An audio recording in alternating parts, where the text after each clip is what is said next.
Yes. Though I don't feel like we've had seasons where there have been like a lot of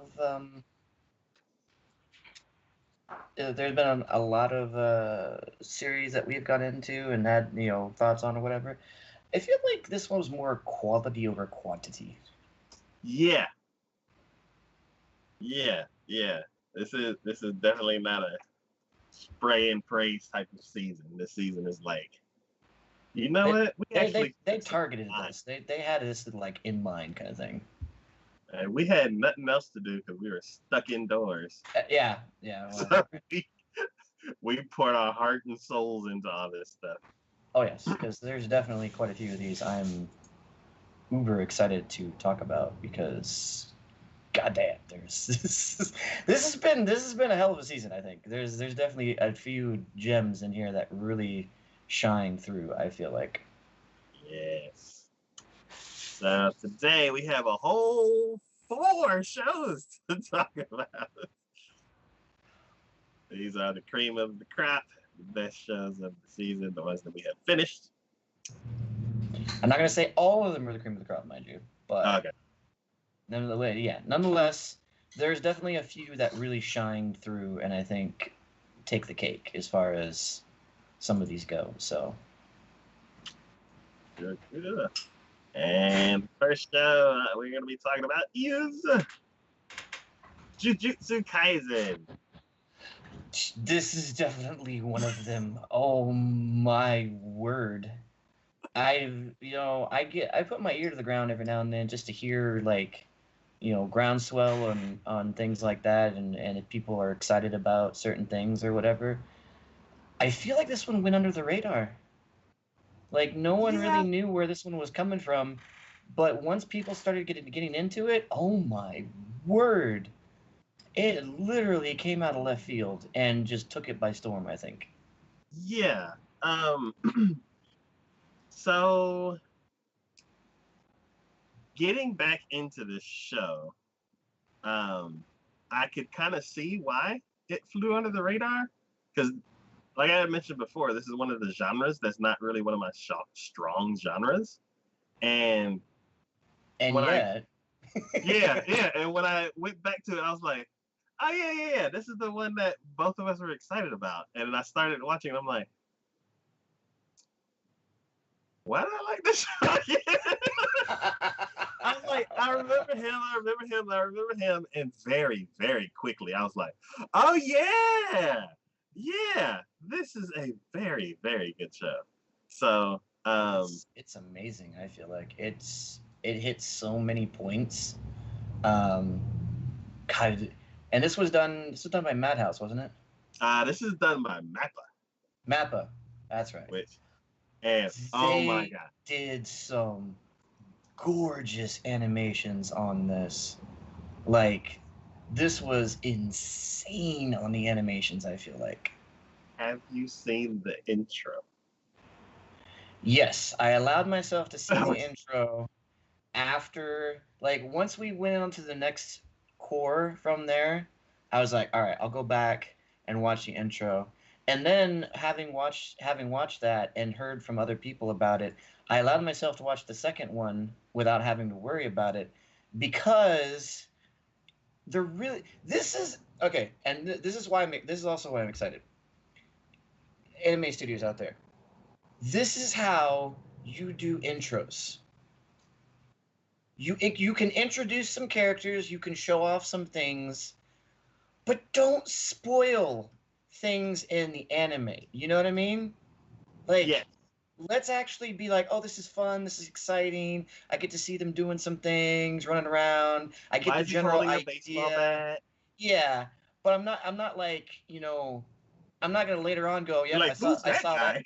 I say, yeah, I'm not gonna later on go like, oh, I saw that coming. Yeah, no, I know that was gonna happen. Nope, yep, totally saw that one coming. Yeah, it's like, don't spoil the things with your intro. Just allow your intro to be and allow it to make, you're having fun. You know what I mean? It's just that's my bottom line essentially. I feel Yes. like Yes, this intro was perfectly executed. Yes. Um, I it M- it music grabbed too. me right away. Like part of the way through, I Mm, was like, oh crap, I'm not supposed to watch this till like the last episode because they're gonna spoil stuff.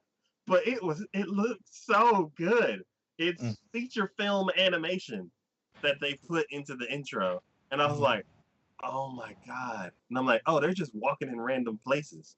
I'm Yeah. like, okay, so this isn't really sport. I'm like, why does he have a baseball bat? Okay. And then I'm like, I've seen that monster before. I don't know why he's here, but okay. And then it was over, and I'm just like, ah. And then like a couple episodes in, it's a baseball episode, which is one of those filler episodes, but it was okay. Yeah. And then that monster came back, and I'm like, ah, that's why he was in the intro. That's borderline, Yeah. Yeah. but oh my god, everything else in that intro was absolutely And amazing. I don't say this very often when it comes to animes, but the music, the soundtrack in this anime, oh my. I am very soon about to get back into anime. I looked at some of the music that I have, and I think the last time I was into anime was 2016. Mhm. So I plan This on getting. soundtrack was this was great. Yeah, I I have to find. I I didn't look to see who did that song, but they are at the top of my list of stuff like people that I want to get back into because Mhm. Oh, ah for sure. ah This was I'm like, how do you I'm sitting I don't normally find myself doing this. I'm sitting there with the interest going, yeah, I'm jamming out to it. I'm like, this is great, you know? Like I don't normally find myself doing that. And yet here I'm going just like, oh, I could totally get into this. Yeah, no, this is great. Yep. You know, I'm like, yeah. This I feel hits the animation was absolutely stunning. Like the fights that they had in this thing, oh oh my god, that was just amazing. I'm just sitting here going, I don't know how y'all did it, but holy crap. And then there were even some reactors I watched from this who were sitting there going like just absolutely enthralled, going, "Oh, you're just popping off. You're just throwing money at this now. At this point, you're just like, we're like, all right, let's do movie production quality and just go ham on this thing. You know what I mean? I'm like, God damn, and they're not wrong. Like it was just it hit on the characters themselves were amazing. I love the design of the characters. I love the powers of the characters. They're unique enough to not feel redundant and over the top, or but they have abilities and powers that you're sitting there going like, "Oh my god, is this what are they going to do? What are they going to do? What are they going to do?" You know, it's like I don't find myself doing that on animes because you know after a while you've watched so many you get that reoccurrence. You're like, oh, they're gonna be fine, things are gonna be fine, they're gonna figure this out. But then like when in like the first what 4 episodes the main character dies and we're just sitting there going, what the hell just happened? yeah. You know what I mean? You're like, now it's like in my mind I'm like, oh, all bets are off now at this point. You just killed off the main freaking character right from the get-go. I mean, granted, things happen and we progress from there and all that, but it was just one of those that like I was excited to see other people's reactions to that because you're just sitting there going, even some of the people that I watch would look at it and go, "Oh, he's fine. He won't die. They'll revive him somehow. They'll figure out something to do. He's the main character. He can't die." And I'm just sitting there going, "Just wait, just wait," because then all of a sudden you get that emotion from everyone else, and you're like, and then it dawns on them. They're like, "Holy crap, he died! He died! How did you? Why did you killed him?" How? You know, it's like that thought process hits your mind. You're like, no, no, that's wrong. That's not supposed to happen. And I'm like, you're right, but it's a tricky thing that ends up happening to allow. Yeah, so it's like, okay, um, yeah, their powers are amazing. The characters themselves are amazing because the way they interact with each other and their own characterization. Like the girl, you can obviously tell is one of those, you know, oh, I made it for myself. Tsundere kind of, oh, whatever, you can come along, Baka kind of. But she's not like over the top. Like Yeah, she has elements of it without like being so far left trope. field where you're Yeah. just like, oh my god, can she just stop? You know what I mean? Hmm. And Yuji acts like the airhead from the most part, where he's just like, oh, let's just have fun. Oh, this is gonna be great. But at the same time, he has that moments where he all of a sudden you're like, oh, he's serious. Oh, he just flipped a. There's a switch that just got flipped, and he's now all in serious with this now. You're like, oh, okay, I see where we're going here. You know. Yeah. So I mean, yeah, and then the freaking what do they call the ones where they have like the whole dimension that they slip into kind of thing? Oh, they're like domains that they create. Yeah, the domains. The minute that happened, I'm like, oh my god, Yeah. that is insane. Yeah. You know, and like you, I will totally say, like you, I am not typically one for like the occult or things in that nature or whatever, but every time something happened or every time we continued on with it, I'm just sitting here going, I just want to know what's going to happen next. I want to see what's going to happen. So it's a nod to the storytelling of this, that they were so good at what they were doing that it hooks you from the very beginning and it won't let you go. Yeah. You know, yeah, it has a slow burn, and you have that. I feel like when we get into it in the very beginning, you're like, oh, this is going to be the stereotypical occult, hunting. You got to go take out the bad guys, and we never know why Curses, he's demons. involved. Yeah, I get Oh yeah, yeah. You feel that from the beginning, but after you get into it, you're like, oh, this is different. This is entirely this is what I enjoy when people take a concept that's even like overworn as much as something like this is and spin it on its head. yeah, yeah, yeah. As far as like expectations for the show, like you said, it's you're like I've seen this before, run of the mill curses, demons, and all that kind of stuff. And the first episode kind of played out like that Yeah.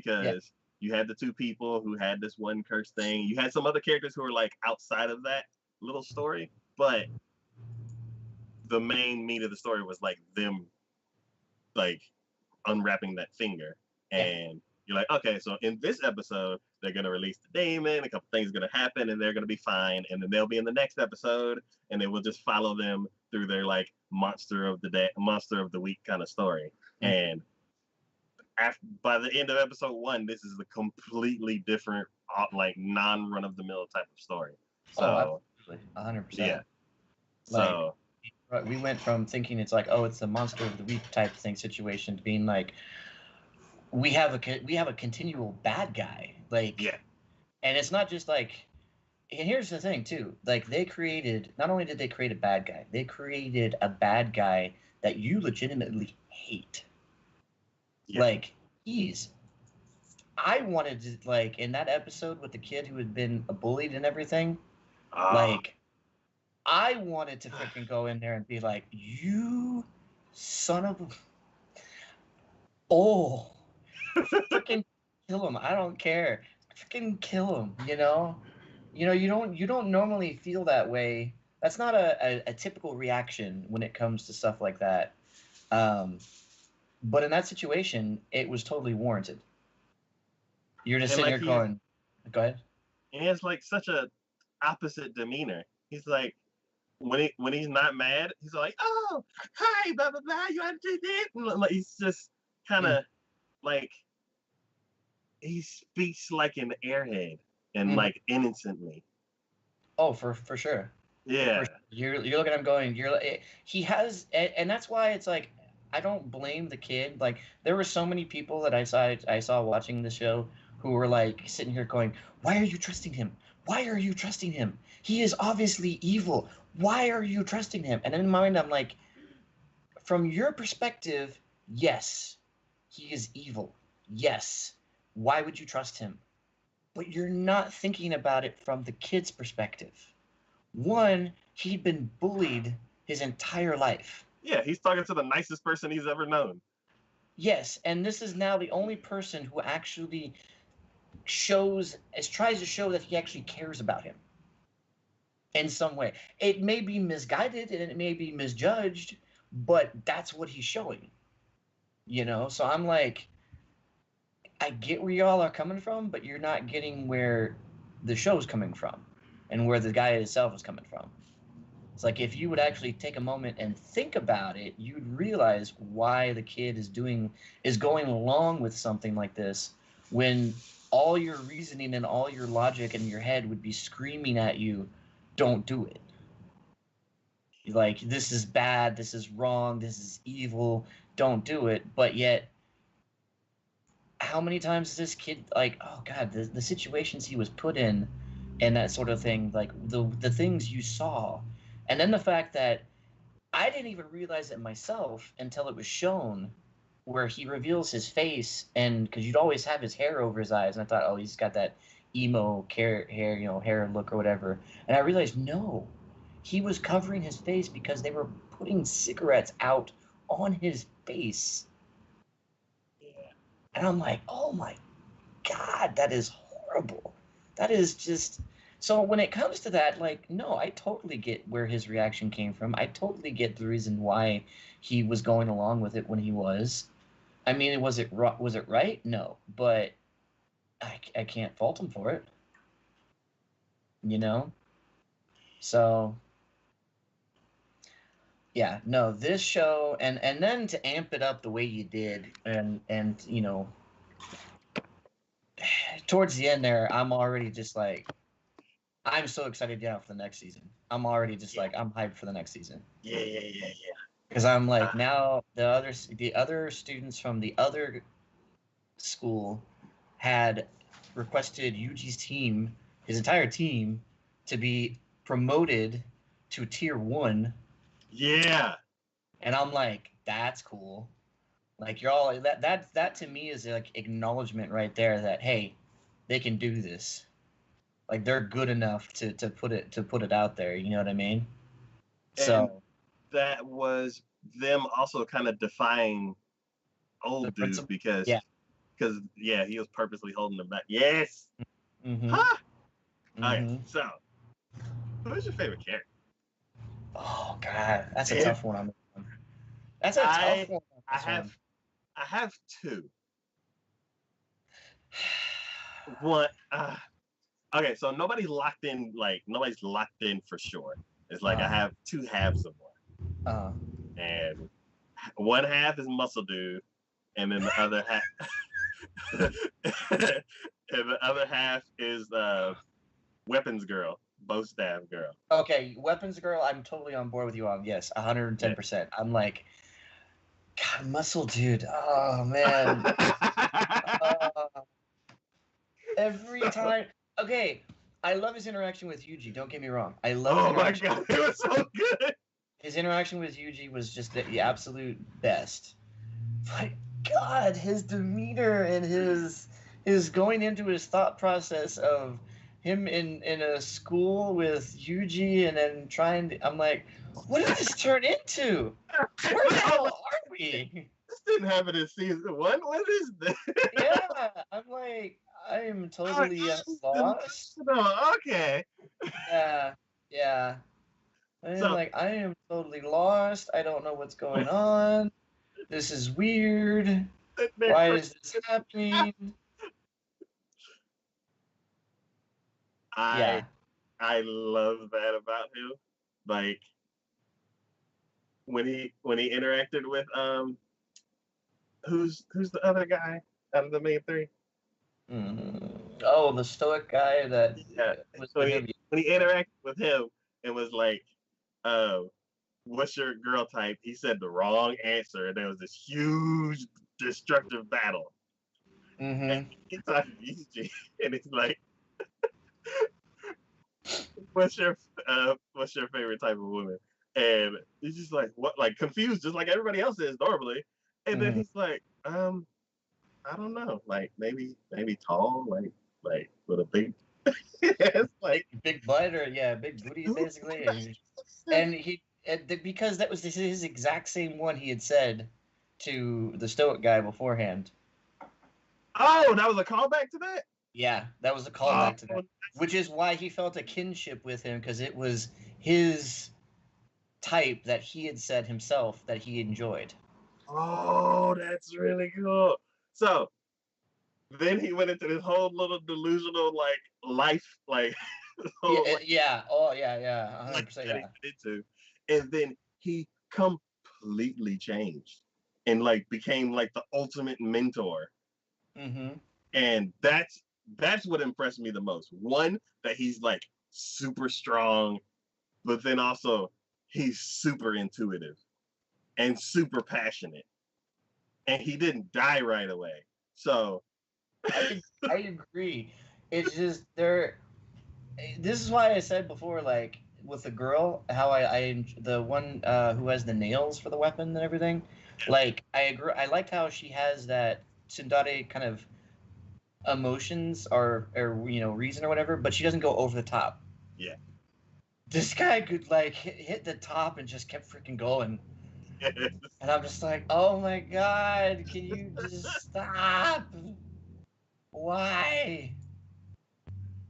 So So yeah, like I enjoy them. Don't get me wrong. They're just came to a point where I'm just like, come on, man.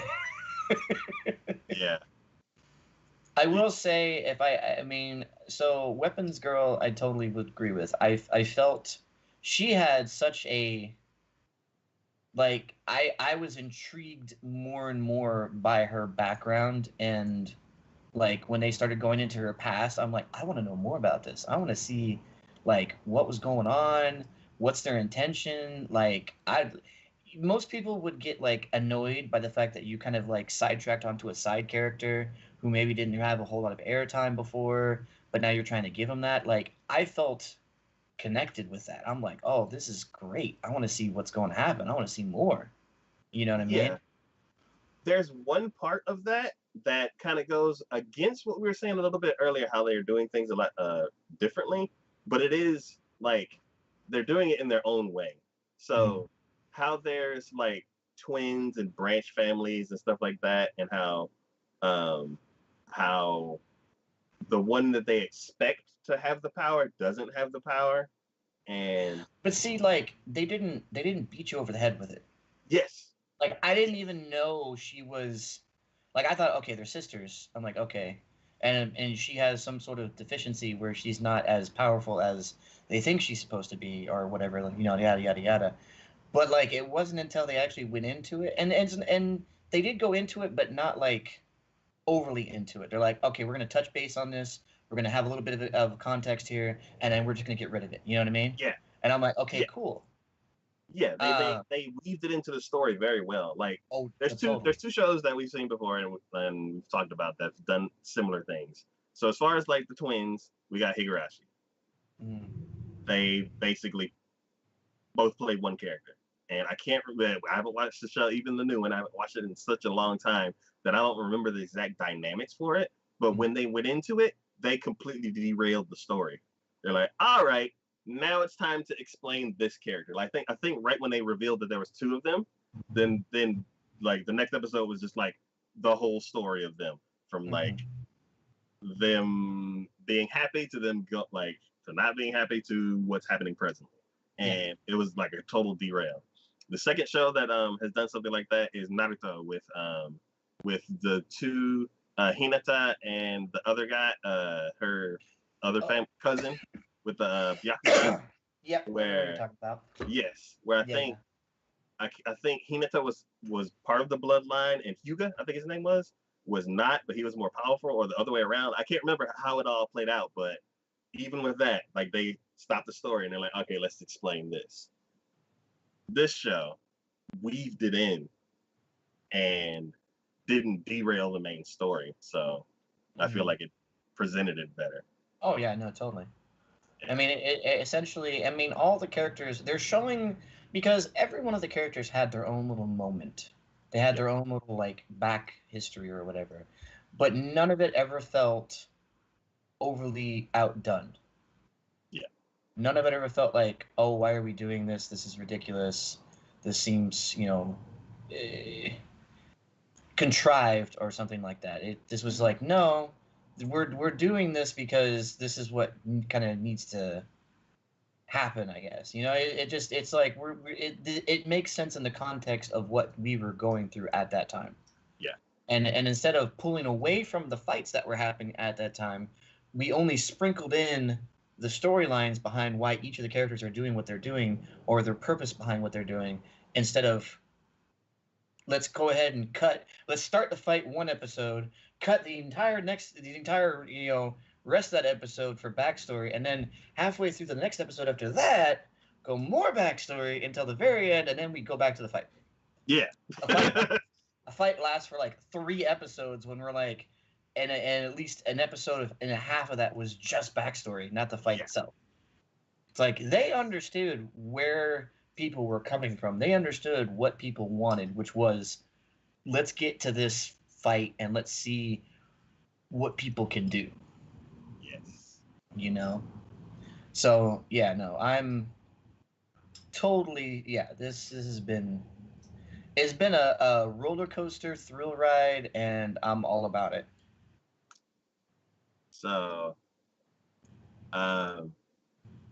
what is her name? I don't remember. Which one? The one with the weapons. You're gonna make me look it up. I don't even remember. Oh yeah, I could just pull it up on any chart. So,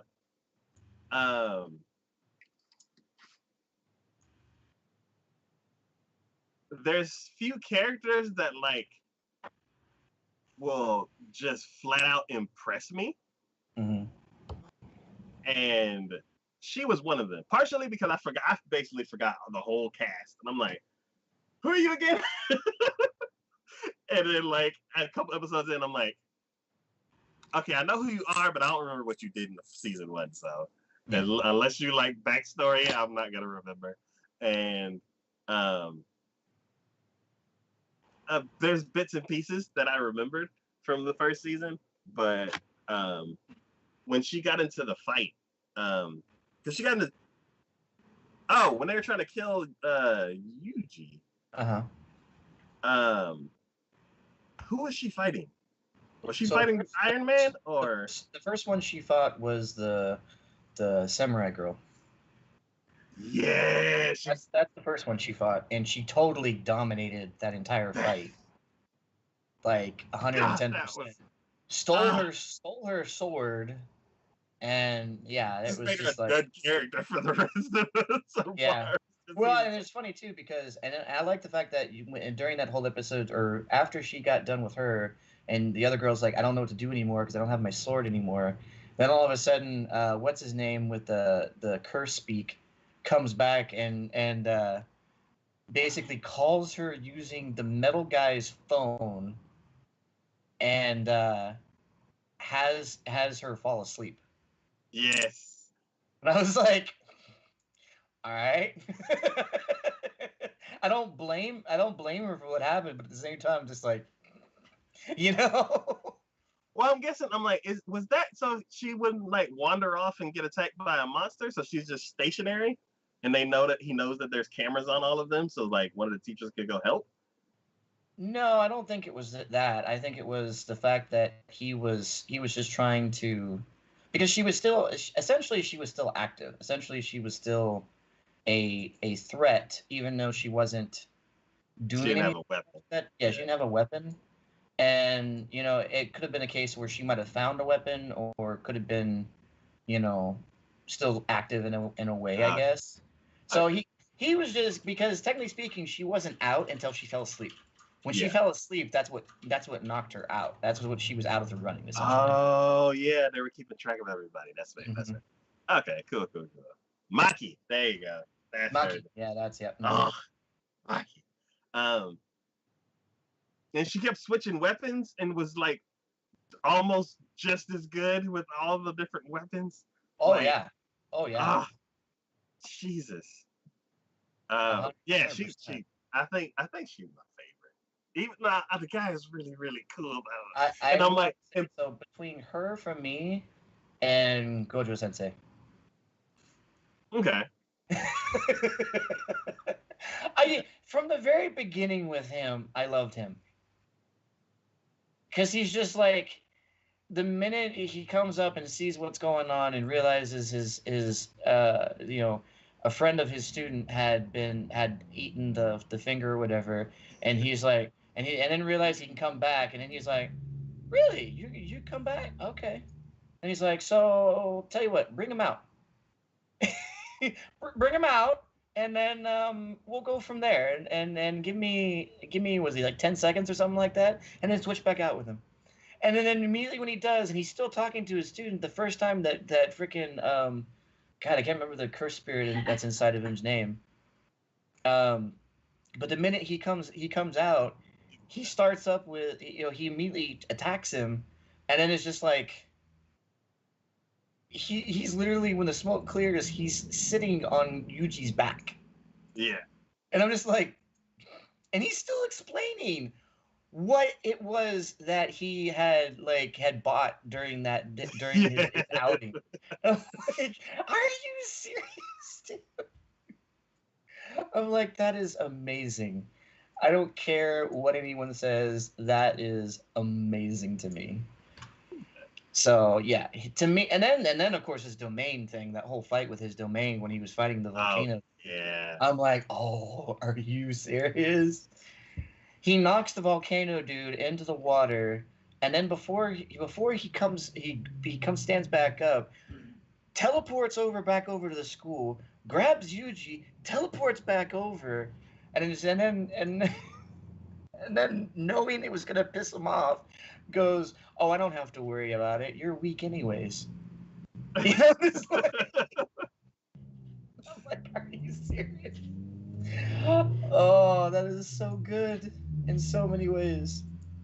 um, One thing that I'm I'm pretty sure they're not gonna explain it. Maybe they will, but they had an anti-Gojo barrier, Mm-hmm. and like everybody could go in and out for like the whole thing. And he's like, and he's just like looking at it, and then all of a sudden it's like barrier gone, and he's just standing there, and he's like, all right, now what are we gonna do? And I'm like, wait a minute, how'd you do that? Because he's Gojo. That's the reason why. The only reason you need to know he's Gojo. He can do stuff like that and give zero fucks whatsoever. um, yeah, like yeah, this show has interesting characters like Coat Rack dude. Like Yeah. I did not know what he was talking about until. Do you ever watch those little snippets at the end? Those really okay.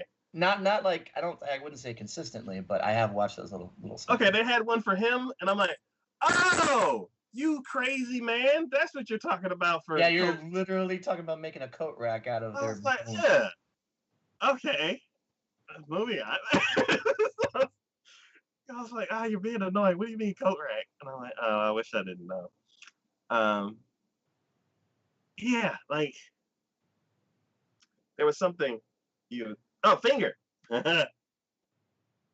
So there's another finger, the second one that I guess the second one that what's the name's held in his hand. And after they go through that whole ordeal, they're like, I'm gonna give this to you, but don't eat it. And he's You're, like, you're talking about the very end. yeah. Yeah. And he's like, yeah, why would I eat it? And he's like, oh, like, I mean, I saw it coming from a mile away. Like I saw it coming. Because I'm just sitting here going, you realize there have been times that curse spirit inside of him has made a mouth like on like his face, on it's like he's been all over the place. So it's like, how would you not like? Come on, guys, Yuji, what were you thinking?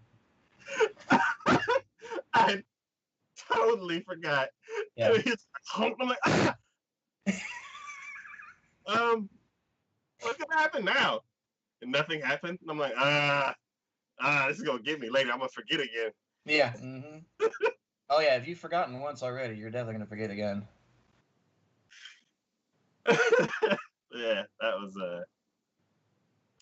But I mean, and I like the fact too that episode towards the end there. I like the fact that the girl with the nails kind of showed off a bit.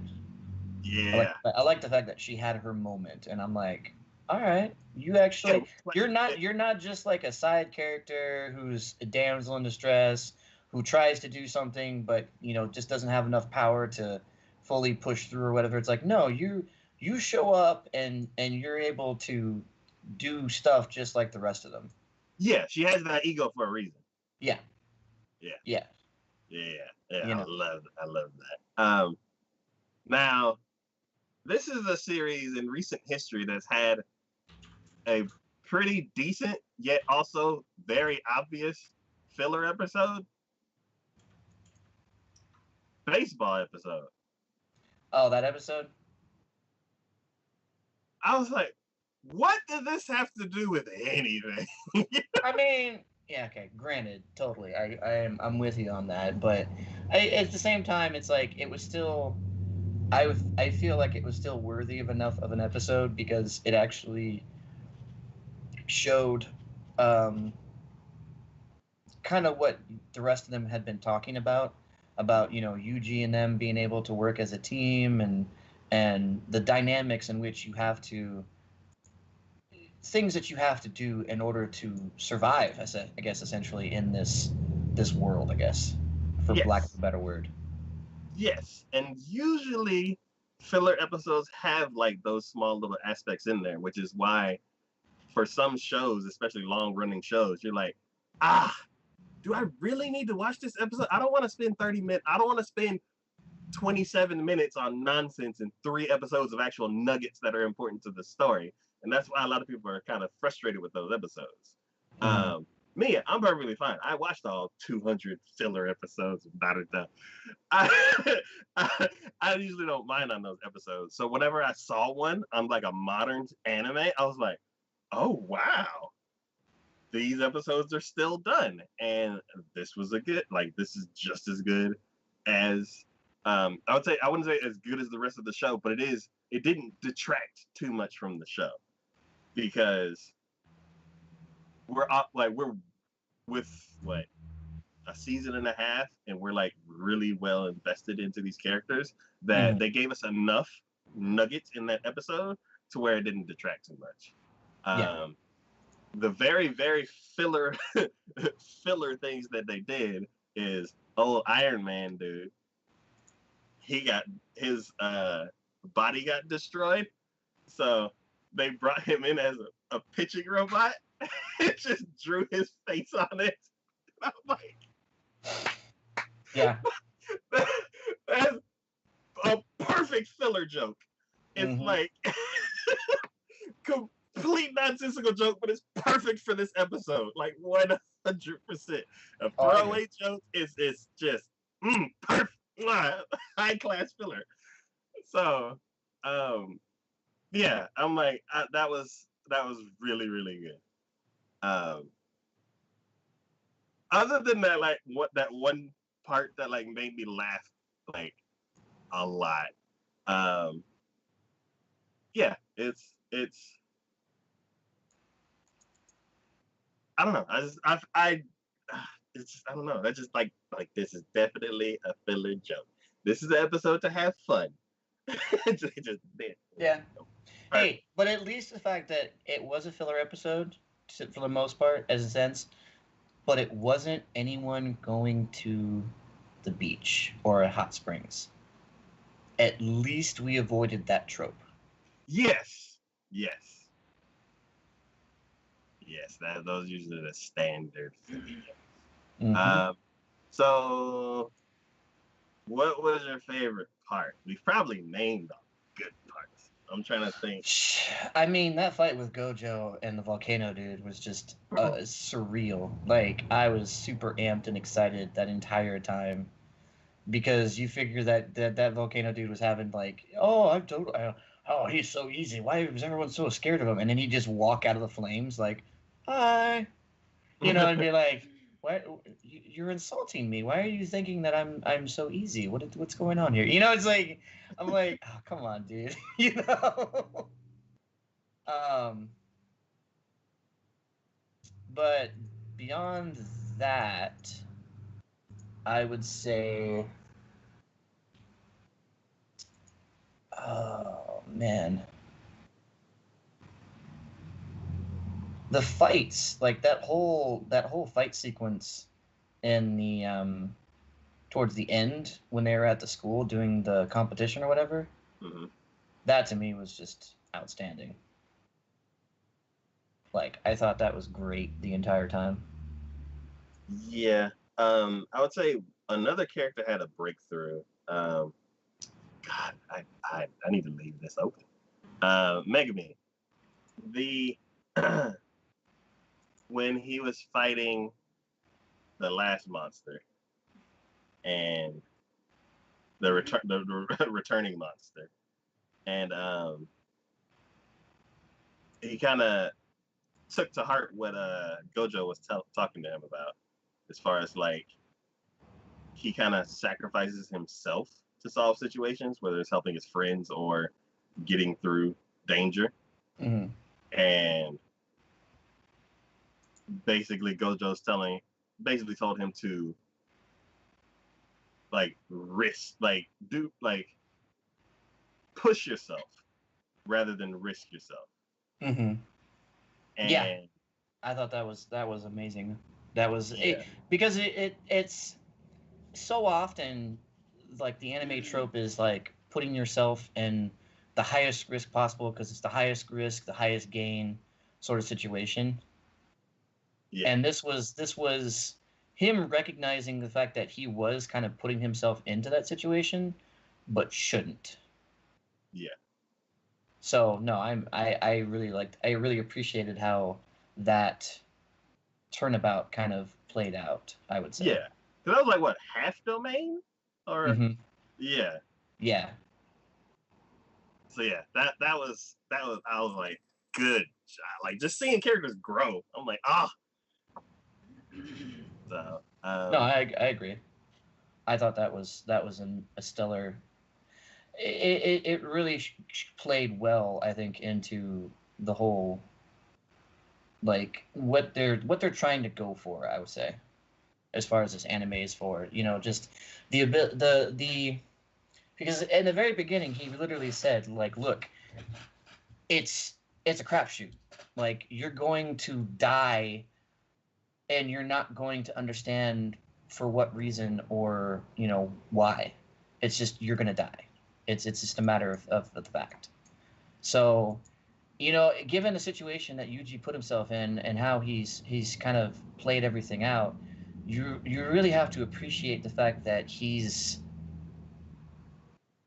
gone as far as he has, and yet he understands that at the end of the day, when this is all said and done and over with, their plan for him is for him to die with all of these fingers in him. Now, I mean, could there be some sort of retribution or saving grace towards the end? Sure. Like there could be a point where he's like, "No, I can actually stand having all these abilities inside of me and still make it through." But that's not at this point have been, I guess, proven. So, I mean, again, I'm like, all right, yeah, I'm nobody's I'm nobody's willing to take on that risk.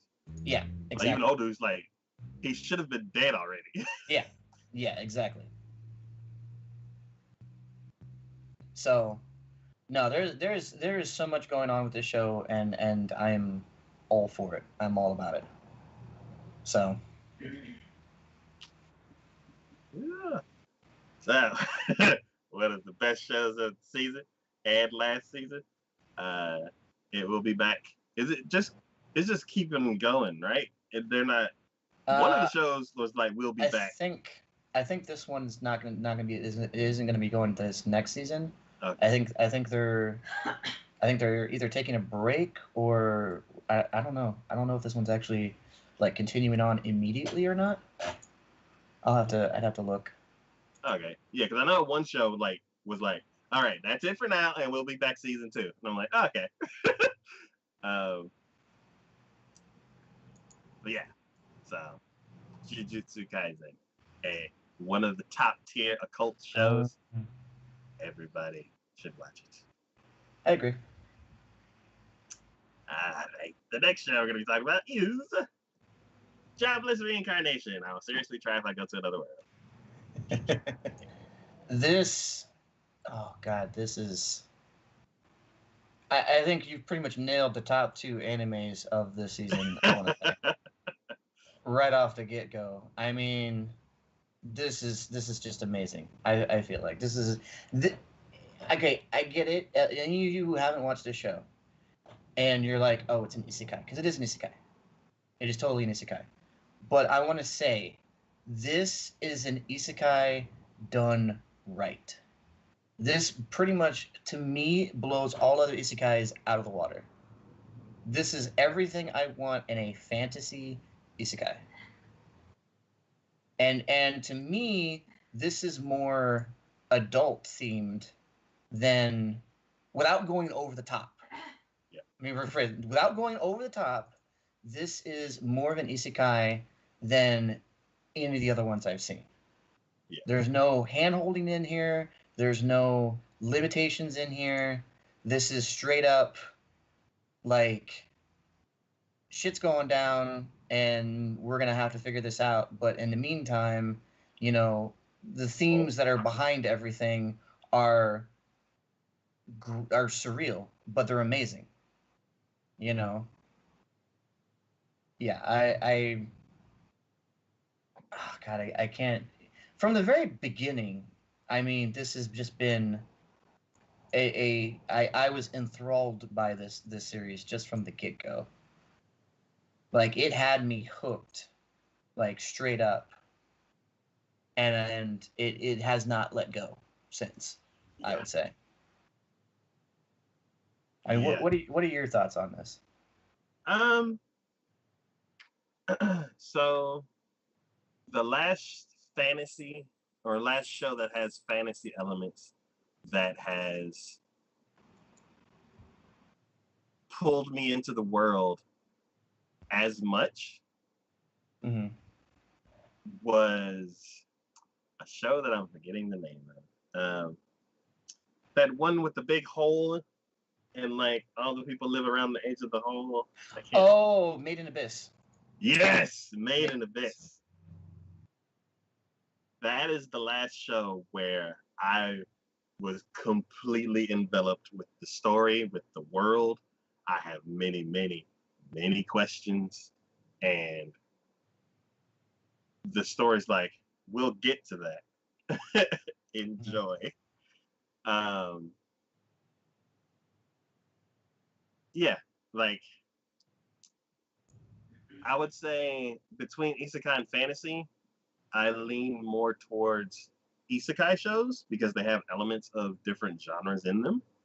And as far as pure fantasy shows, I'm more weaker on those. This show is just top tier in both aspects. And not only did they hook me in right away as they did you, they also intrigued me with the world. And then the world just keeps getting bigger and bigger and bigger. And I'm like, wait, where are we? Yeah. Where is that in relation to where we were? And they're like, we don't know. And I'm like, I'm scared. So yeah. No, I'm 110% on board with you on that. It just, this has been, and I say this because, you know, okay, like guys, you know, people out there, just, you know, you have these other isekais who, like, they have to explain to you everything. Like, they'll literally handhold you through the entire thing. They'll be like, hey, look, this character's doing this for this reason, or this character's doing this for that reason, and this is what's got to happen here, and this is what's, you know, they'll do the whole thing. And to me, I look at that and I'm like, why? You know, I'm like, no, I don't want to. I don't want to have this feeling that I'm. Basically, I feel like that's someone said it before. I want to say, what was it? Um, I watched somebody, a director, talk about the last X Men, or not the last X Men movie, but like the one Future Past, Mhm. and they said typically the X-Men movies were for kids. And so, like from the very first X-Men movie, it almost felt like you were in the cartoon because it was a story-driven plot. You know, we knew from the beginning where we were going. Yeah. We knew from the get-go that eventually everything was going to finalize at the Statue of Liberty, where we were going to have our final confrontation, whatever. We knew that was going to happen. But in Future Past, we didn't know anything. We were thrown into it, and just like Wolverine was, we had to figure out stuff on the fly. And then even the allegiances that we thought we had, we didn't have, or they changed on and then another one they were talking about too was the Wolverine's last movie. They were talking about how it's stereotypical where when a character lies about something, they stutter, the lie seems obvious, Mhm. but because we're adults, we already know the lie's there, but we don't have to be handheld and be like flashing red warnings. This is a lie. This is a lie. This is a lie. It's like no. We know. You know what I mean? Yeah. And I feel like for this show, it embodies what it's like those out there who are like, oh, anime's for kids or whatever. This is for adults.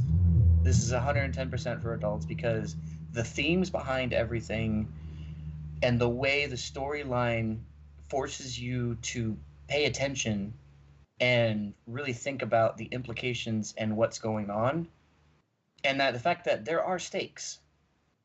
Like this is also one of those where, like, what is it, and Sword Art Online. Yeah, people were dying, and we were told, oh, if they die in this world, they die for real. You know what I mean? Mhm.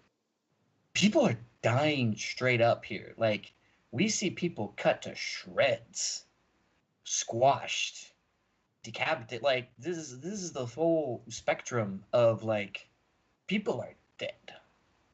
There's no questioning behind that.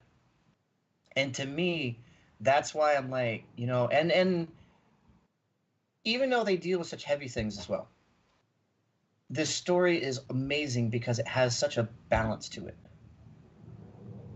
Because we have the serious topics, even the main character, and ironically enough, it seems like maybe this was a theme for the season with bullying and stuff like that. Because the main character had been bullied, because you have this feeling at first, you're like, oh, he's just a slob, he's a neat, he stayed at home until he could no longer do so, and he's just a degenerate or whatever like that. But then you start seeing his backstory and his reasonings behind why he was. And to me, that was like a revelation of like, oh, it's not just the fact of like he just decided, you know what, I'm through with society. I'm just gonna stay indoors and screw everything else. He didn't want to go outside because of the things that were happening to him, of the things that he was put through, and it's to the point. You're like, and a lot of times people, and here again, where we're talking about kids story versus an adult story. Kid's story would hint at these things, but then never have the character show the after effects of it. You know what I mean? Here, you saw the traumatization. He was in another world, and he was still traumatized. He refused to leave the sanctity of his home because he still felt like he would be ridiculed and looked down upon by total strangers, people he didn't even know. Like, most people would be worried about the monsters in this world. He was worried about the people, Yeah. you know?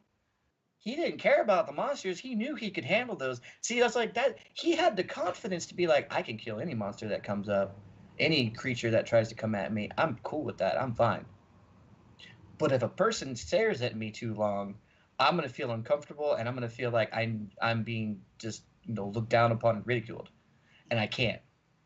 I'm like such a dichotomy between the two, but it played so well into his character, and it played so well into this you know, and even further, like the fact that he does things that he does that are more adultish, and he's a kid, but because he has the mentality of who he had, yeah, it makes sense that there would be characteristics that he would portray. But see, and there again, in most other animes, in like kids animes or whatever, if this happened, they wouldn't divulge into that. They wouldn't go, oh, people would just be like, oh, he's just mature for his age. There are people in this anime who look at him and question it. They're like, because even Roxy at one point said, you're so adultish in certain ways, and then you're so childish in others. Yeah. And then the maid, of course, looking at him, being like, he's looking at me in ways I don't feel comfortable with. It's like, but I'm like, all right, yeah, and again, there's a certain perviness to this in certain ways, but it's tasteful. It's not over the top. you know, I want to show so many different anime studios this anime when they're considering putting some sort of like perviness or silliness in it, and be like, this is how you do it. This is how you do it. Because it's there, we recognize it, we know it's there, but it's not over the top. It's not beating us in the face with it. You know what I mean? So I just so many parts of this anime, like it literally was one of the reasons like I literally would wake up early on Sunday just to watch this anime as it came out. I'm like I literally timed it, be like, all right, it's 8:59, I get out, turn on my computer, and then be ready to go. Let's watch the show. I'd be stoked for it, I'd be totally stoked for it.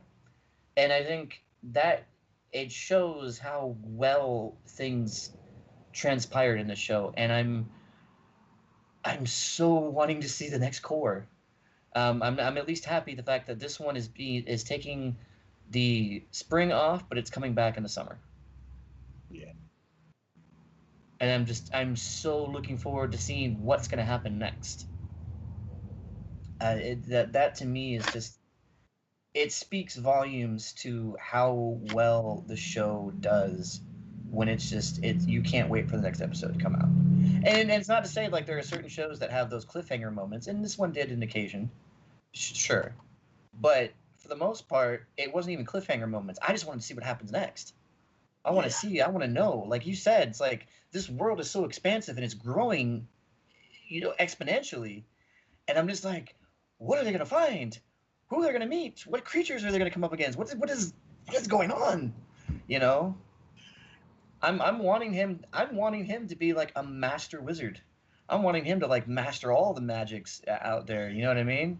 I'm like, shit. I'm all for that. Let's let him be like the. But see, it's like I want him to be that way, but I'm glad he's not. Yeah. Like he's good. Don't get me wrong. You want the journey of him, like you want to go along the journey of him becoming that. Yeah. Well, I mean, if he gets there, I want it to felt like it was earned. Yeah. Like I totally like the fact that yes, he is powerful, especially for his age. But because they set it up so well, we understand the reasonings behind that. Mm-hmm. Like nobody learns magic that young because they don't have the mental capacity for it. But because his mental capacity is that of a 30-plus-year-old, he has the mental capacity for that. And because he does that, he starts learning and is intrigued by it early on. And then all those books that he was reading saying, oh, there's a limitation to your magic or whatever, and it's an innate grown ability and you can't like train it. He's like, if you're young enough, you can. You can exceed that limit as long as you're young enough not to, be able to grow more with it. Yeah. And I'm like, that's cool reasoning. I like that. You're giving him the reason why he's as powerful as he is without making it seem just like he's the one that's doing it. Like it's unattainable for anybody else, kind of thing. Yeah. And then with the elf, with the elf chick as well. She's still young like him, and yet she's growing and learning the magic just the same way he is. Yeah. So they're both equally as powerful. he might just have a slight edge about it just because of his cognitive reasoning is just a little more mature than what hers is. Yeah, and then You know. also he doesn't have to make a living basically because she's like she's even though they're both teaching, they have their own students. She like is kind of wrapped up in society to where she has to kind of be on the prince's whims, Mm-hmm. where he kind of has Oh, free time to do you're it. you're talking about Roxy. I was talking about the little girl elf that he befriended. Oh, the green hair girl. Yep. Oh, okay. Yep. No, Roxy, I totally like the fact that she is young. Don't get me wrong, she is, and she's still trying, but Now, she realizes with her limitations, I think, because she saw the potential inside of him and then realized that she wasn't quite there. yeah, And I appreciate that. And I appreciate the fact that she had things to teach him, but she soon realized she's like, you're more powerful than I am. You have more of a gift than I do. How many animes have we seen where the teacher just fully admits that? It's like, hey, look, you're more powerful than don't call me sensei because you're more powerful than me. You know what I mean? yeah. Is the way that the characters usually put it is like, you've surpassed me. You go on to do more, Mm, instead of you've surpassed me. You keep learning, and I'm gonna go hit the books too. yeah, Like, yeah. Oh yeah. No, I did. God, just there's so much about this show. Anyone out there, if you're watching this, please go and watch this series. Please, because it hits so many good points. I feel like it is just it is one of those. I feel like this again. I feel like this is a sleeper. I don't oh feel like there were too many people who are necessarily talking about this, but I feel like more people should. And I feel like this should be one where like people take note, and I honestly feel like this one should be one for the record books, where people are like, all right, I get where this is coming from. Because yeah, people, this needs to be a staple. This needs to be up there and in people's minds with isekais, with Sword Art Online, and all of them. It even surpasses that, to go even further than that, because in all honesty, it is. yeah, like I would say, Sword Art Online kind of brought this genre to the forefront, and Mhm. then just like a parent to its kids, the kids needs to raise the bar and push the genre further. But And so many of those isekais since Sword Art came out really haven't.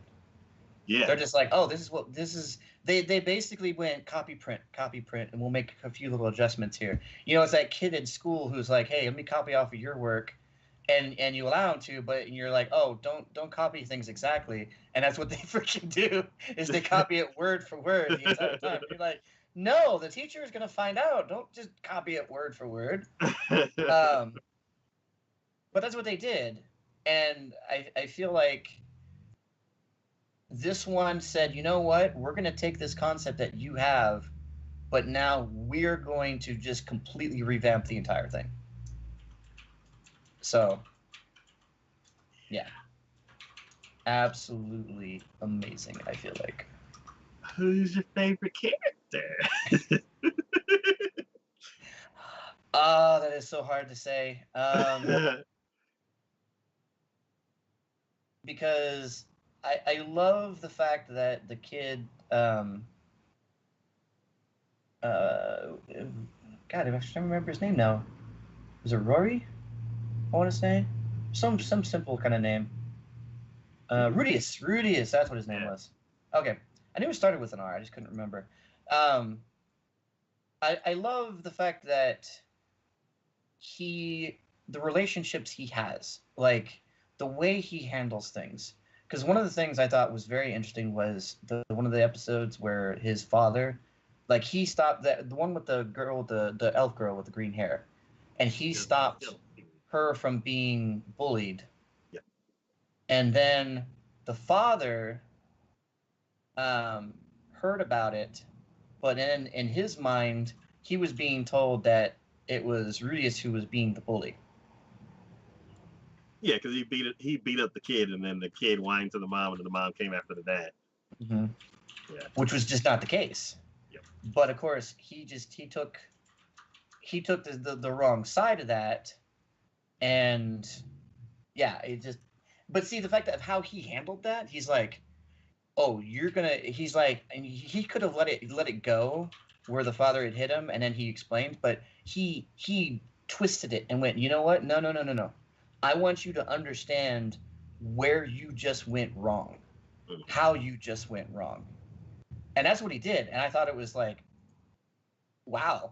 You know, in the back of my mind, I'm like, damn, man, if I was a kid, I would love to have done it. You know, situations you look back on when you're younger and you're just like, man, I didn't even, man, that was brilliantly handled. I mean, you really Yeah. like, so I mean, yeah, his whole interactions and the way he handles things, I think, are just absolutely superb. I applaud that, because he doesn't like completely outshine everything. He just does enough to where he knows, all right, this is what's going to happen, and this is how they're going to see it, and I, you know, like the fact that his dad got the maid pregnant and everything, and the way he handled that,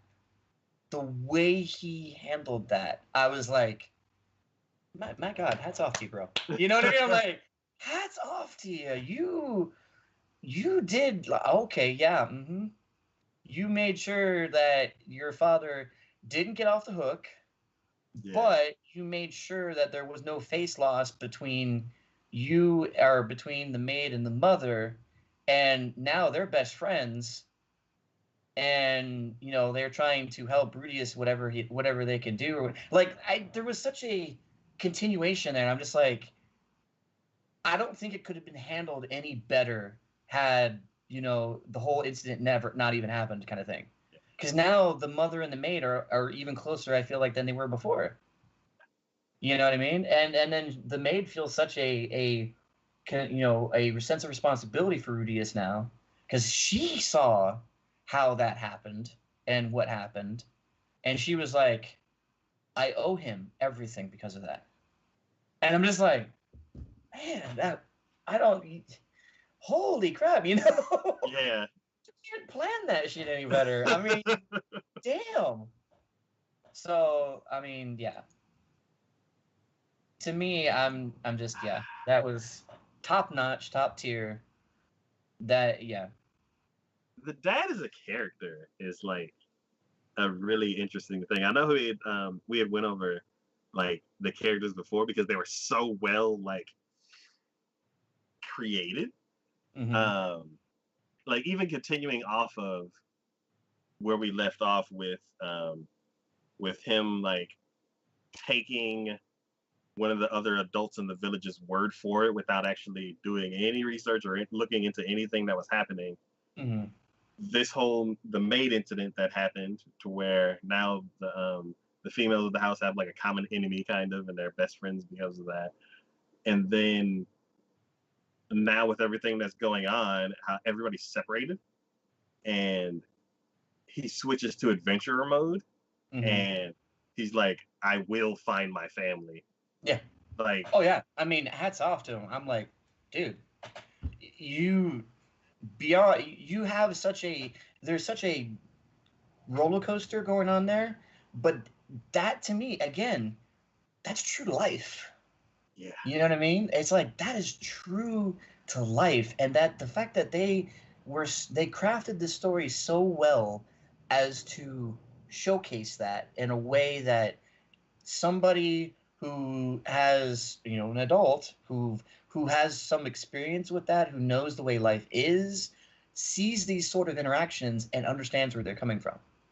Someone who's younger, who maybe doesn't have that experience or doesn't know somebody who's had that experience, would look at that and be like, "Oh, this is no, this would not be how this would happen."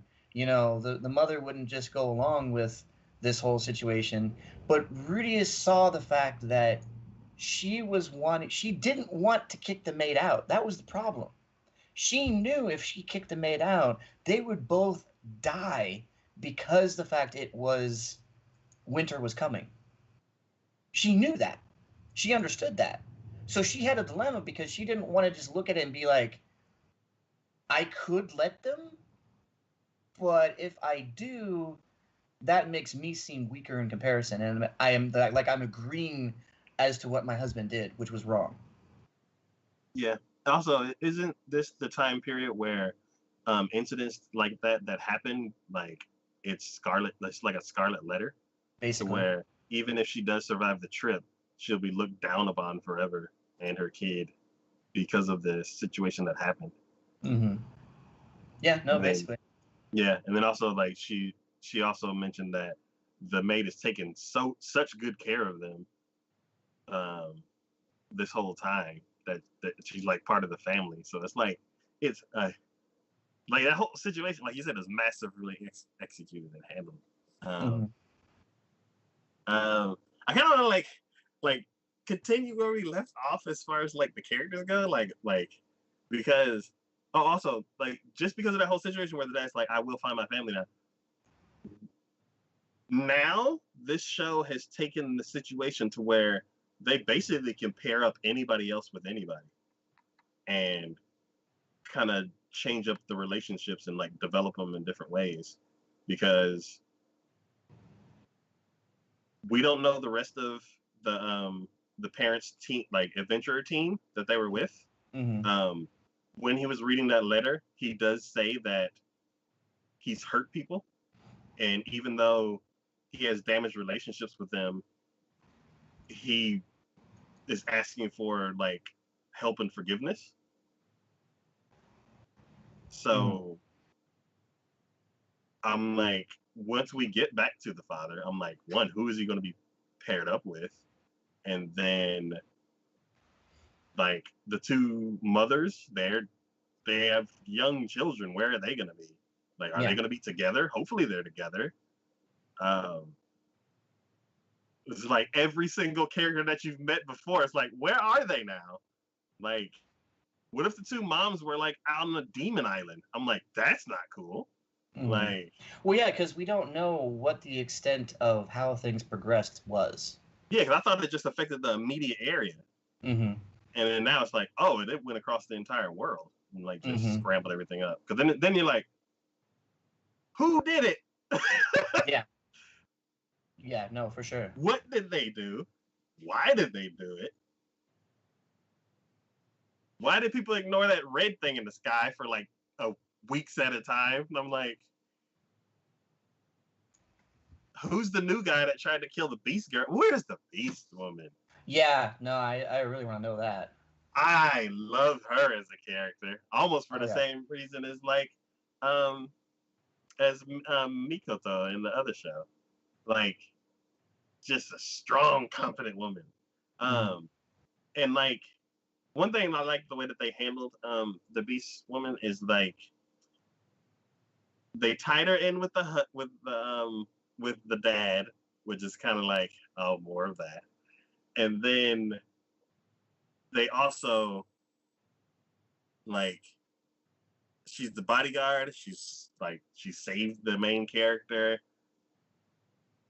She they he had the way the dad kept talking about her, how she's like muscles for brains. Mm-hmm. It's like you see aspects of that, but then she's not gung ho muscles and fighting. She's like, I'm just really, really strong and I don't know that much, but I'm willing to learn. And Yeah, like, the fact that like you saw her during that whole process, like when he was teaching the girl about, just studies and stuff like that, you saw her all right along with her and actually ex- exceeding and succeeding. yeah, To me, I looked at that and went, all right, yeah, no, for sure. Like it had more of an impact, I felt like, because of that. yeah, So I mean, that to me is a trope well denied. Like that was like that they could have went with that and said, look, this is this is the way she is, and she's the muscle brain of the group, yada yada yada. yeah, But they didn't. yeah. She kept And it me strong, me no smart.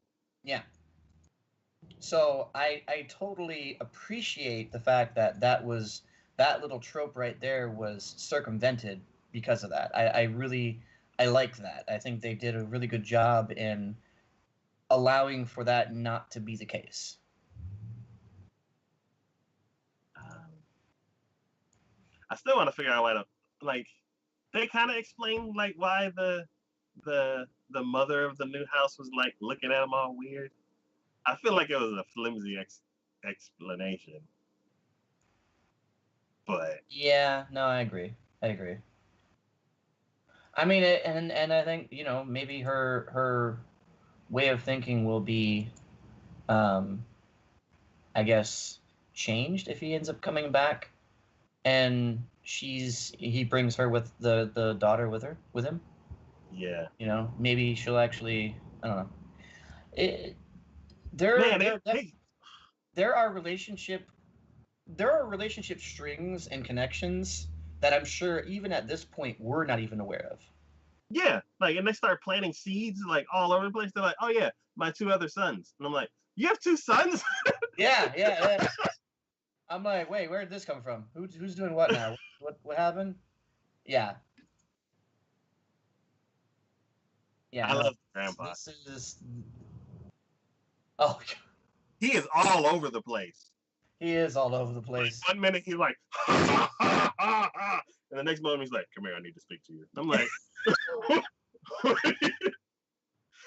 Yeah, yeah, yeah. No, I agree. I agree about that.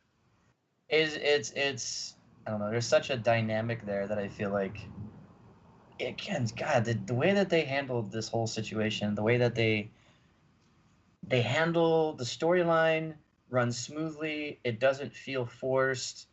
I mean, because they're utilizing the fact that this is a magical world, so things happen that we're not going to understand, and Rudius isn't going to understand it. So by default, Rudius is us inside this story. He doesn't know what the hell's going on, but he's going to go with it. So by default, that's what we're doing. You know what I mean? And then the fact of how well all of these characters, like no character is perfect, and I love that. yeah, No character is perfect. And that's true to life. That is a true to life story. No person is ever perfect. They have their faults, they have their liabilities, they have what's wrong with them, but it's how they choose to overcome that or put it aside or try to improve that that makes the difference. And that's what we see in this a lot, I feel like. So to me, it's just this is what gets this again. Again, anime studios out there, if you want to pull in an audience, this is how you do it. This is how you pull in your audience because you're pulling them in and making them look at it and be like, all right, I'm on board. I can see where you're coming from. You know what I mean? It's like there's no question here.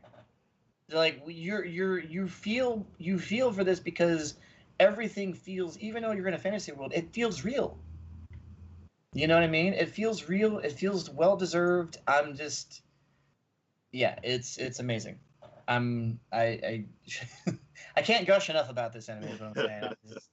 This to me, this with Jujutsu Kaisen has been like literally everything to me. I can't wait every time to see what's gonna happen next, and it is just awesome. I feel like so. um, I'm trying to think like other than like so one character that I'm like I don't know I'm warming up to him and like the super dude with Oh, the the dude with the yeah yeah yeah yeah yeah. I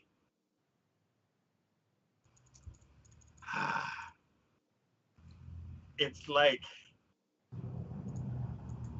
just the way that they like revealed why people are scared of Mm-hmm. them was excellent because we kind of went through it just the same as Rudy did, Mm-hmm.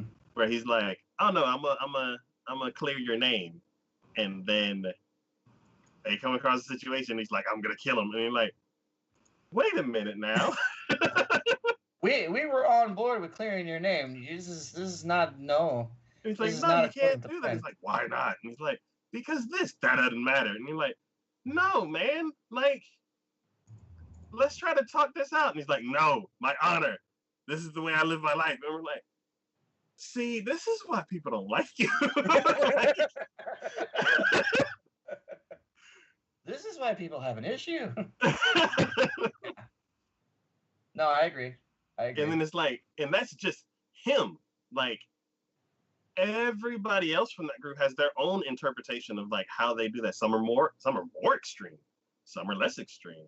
Like, some may be different, and there's like, I don't know. It's like this whole like there's a whole gradient of like how much of that, like, there's a reason why that thing's there, partially because of the manipulation from that one person, but then also it's like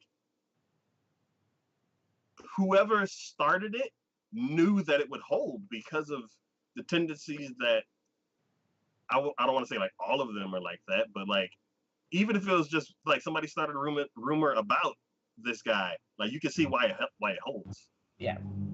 Oh, for And sure. it's like my heart felt. I was like, damn, this is gonna be a lot harder. I thought it was just like he just made up a lie and people just believed it without like at face value. But then I'm like, oh no, there's some roots here. We're gonna have to like unravel this. Mm-hmm. No, for sure. And see, that's what's very captivating about that, because you realize there's more to this than meets the eye. You realize that there's something else going on here, and you have to stop and be like, okay, but why? It was like, okay, how is this? Where is this coming from? There's more to it than you ever thought there could be, but everything still feels well earned. So, like, God, this show, I did not expect, because again, I did not hear anything about this show. None of the show was brought out to my attention or whatever. Mm-hmm. But again, it feels just so. I'm invested. I'm involved.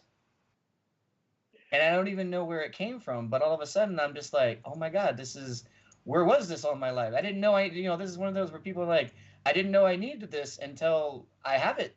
Yeah. And I'm like, holy crap, where the hell did this come from?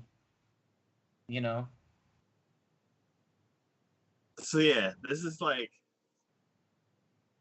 one of the best fantasy. Like, this is one of my favorite fantasy shows. Like, Oh, yeah. it's up there with Made in Abyss, and like I can't wait for it to continue.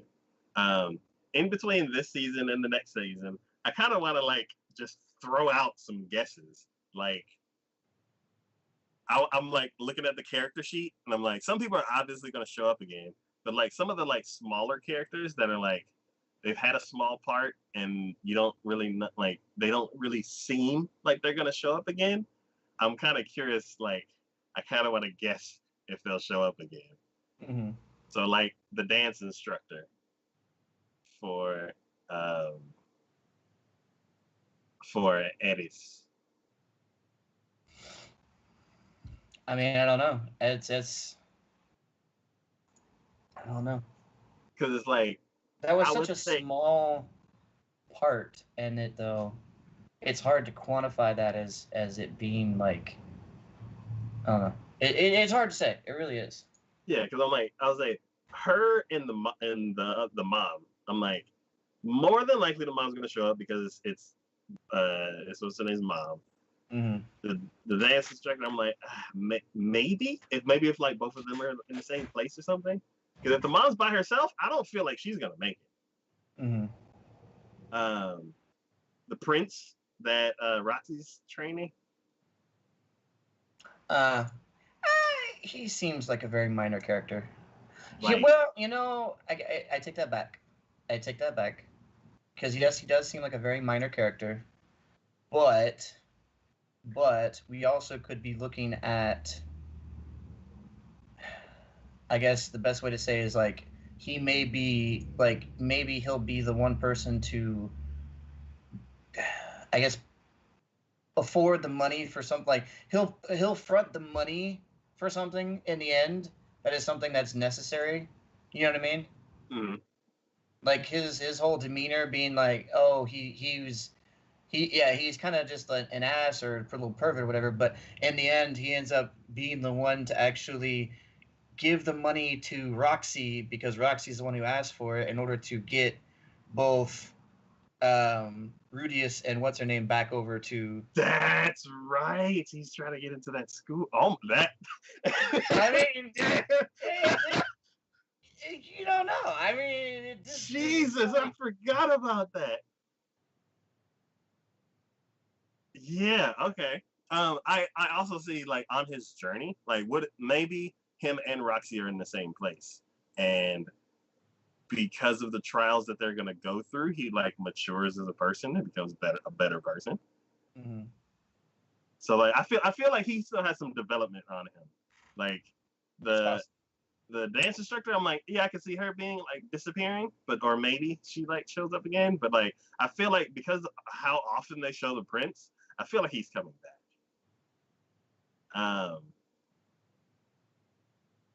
A lot of I'm looking at the list of characters on the Annie chart, and like all these other people are like demons, and I'm like, they all.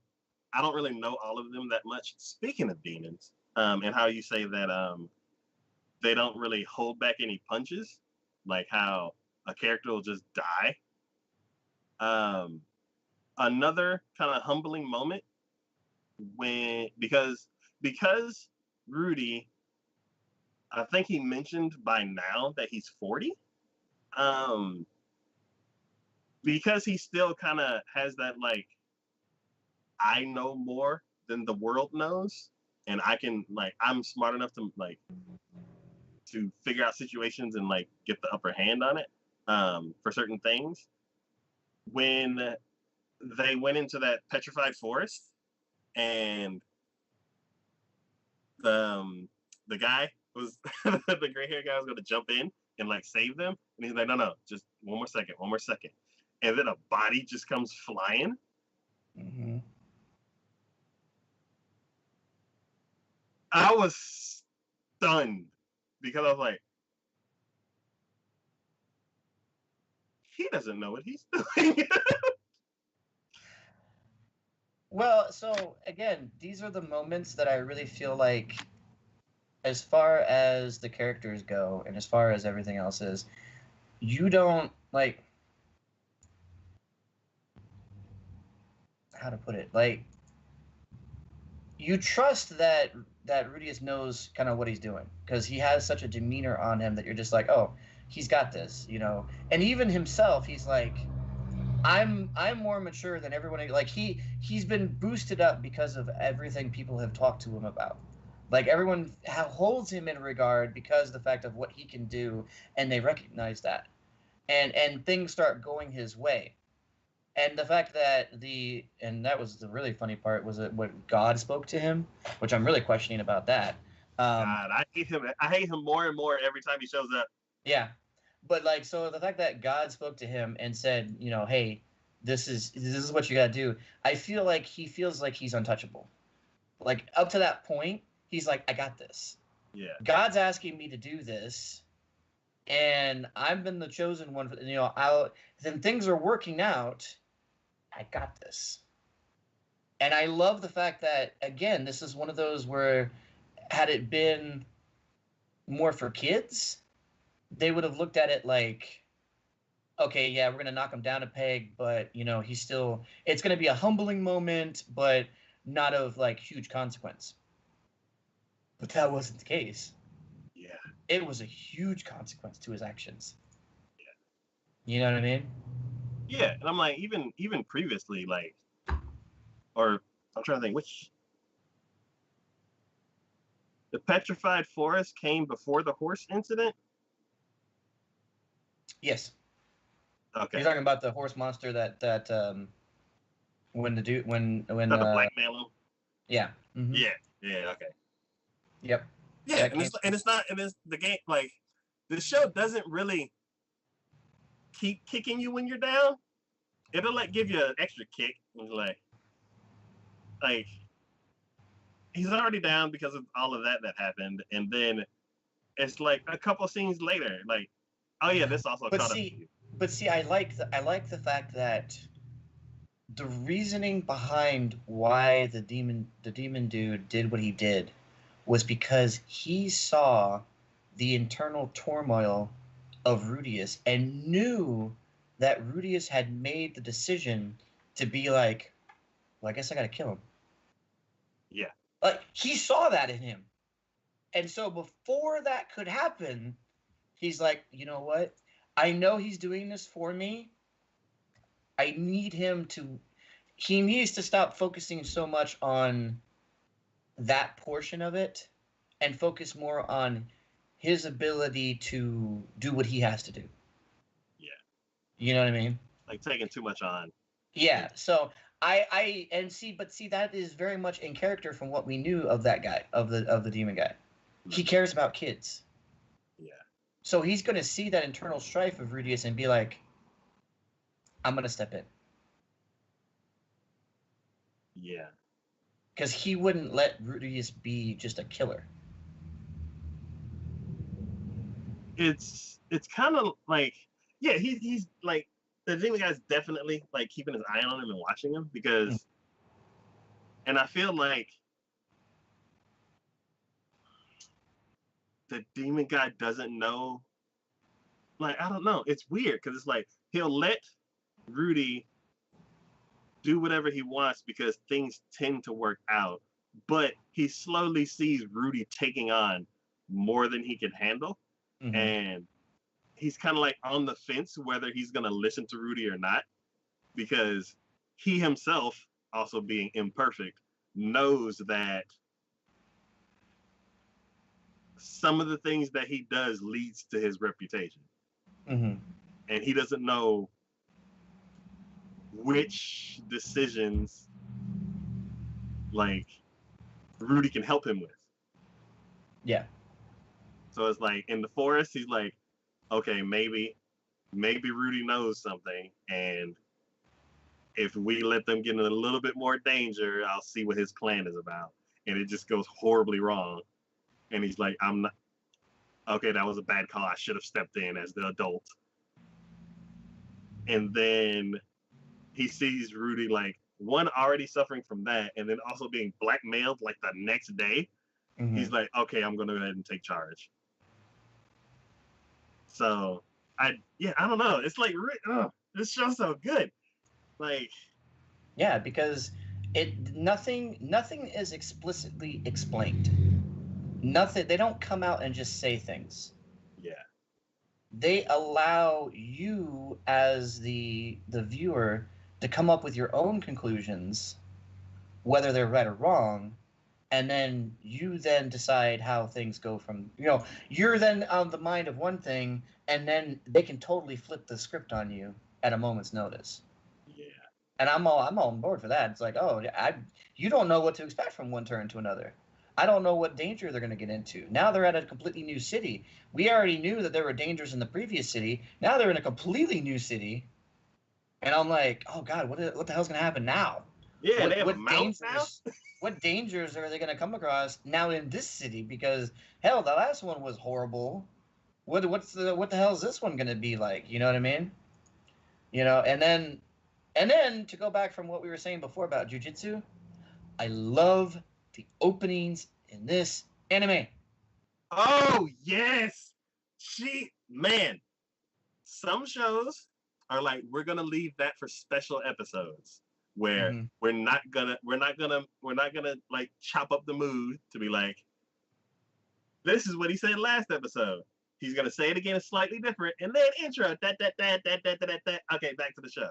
This show is just like, no, just seamless. We're gonna give you a little bit of world building, a little bit of establishing shots, a little bit of things going on. This girl, Edis, Mm-hmm.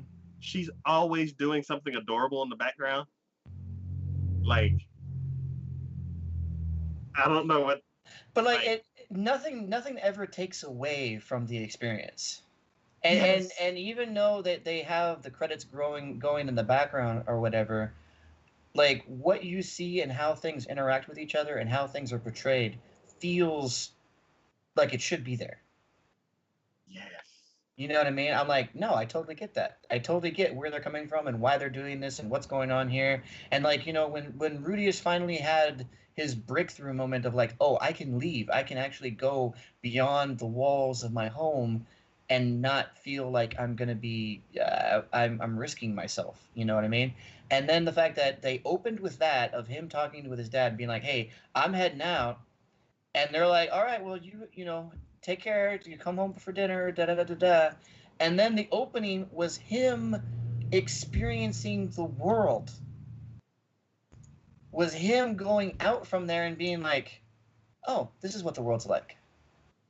And I'm like, "Yeah, bravo, hell yeah, go." It felt earned. It felt right in that regards. And to me, I'm like, this is awesome. This is totally like nothing's detracting from this. Nothing feels like it's wrong or forced or whatever. This feels legit, and I'm on board for that. I'm like I'm enjoying the experience right along with him. Yeah. We're here just do, and I'm like, yeah, no, yeah, let's enjoy our time out. Let's see what the world has, and we saw some beautiful pictures and stuff like that. And to me, I'm like, no, this is great. And I love the fact that it didn't spoil anything about future episodes. Oh yeah. I mean, again, guys, this is why I refuse to watch openings and closings even, because they spoil the crap out of everything, and I hate it. So yeah, no, there are so many good points on this show, and I feel like this is one when the show ends, like you said before on a couple other ones, like because it's skipping this season, coming season, and then it'll start it back up again next season. I feel like when that season ends, this is definitely going to be one of the ones that we're going to have a discussion just about this show. Yeah. This is going to be a topic all on its own. Yeah. Because it's just that good. Yeah. It is literally just that good. And anyone out there listening to this, I'm telling you right now, do yourself a favor, go watch this. You will not be disappointed. I don't even care if you don't like fantasy. You will not be disappointed. So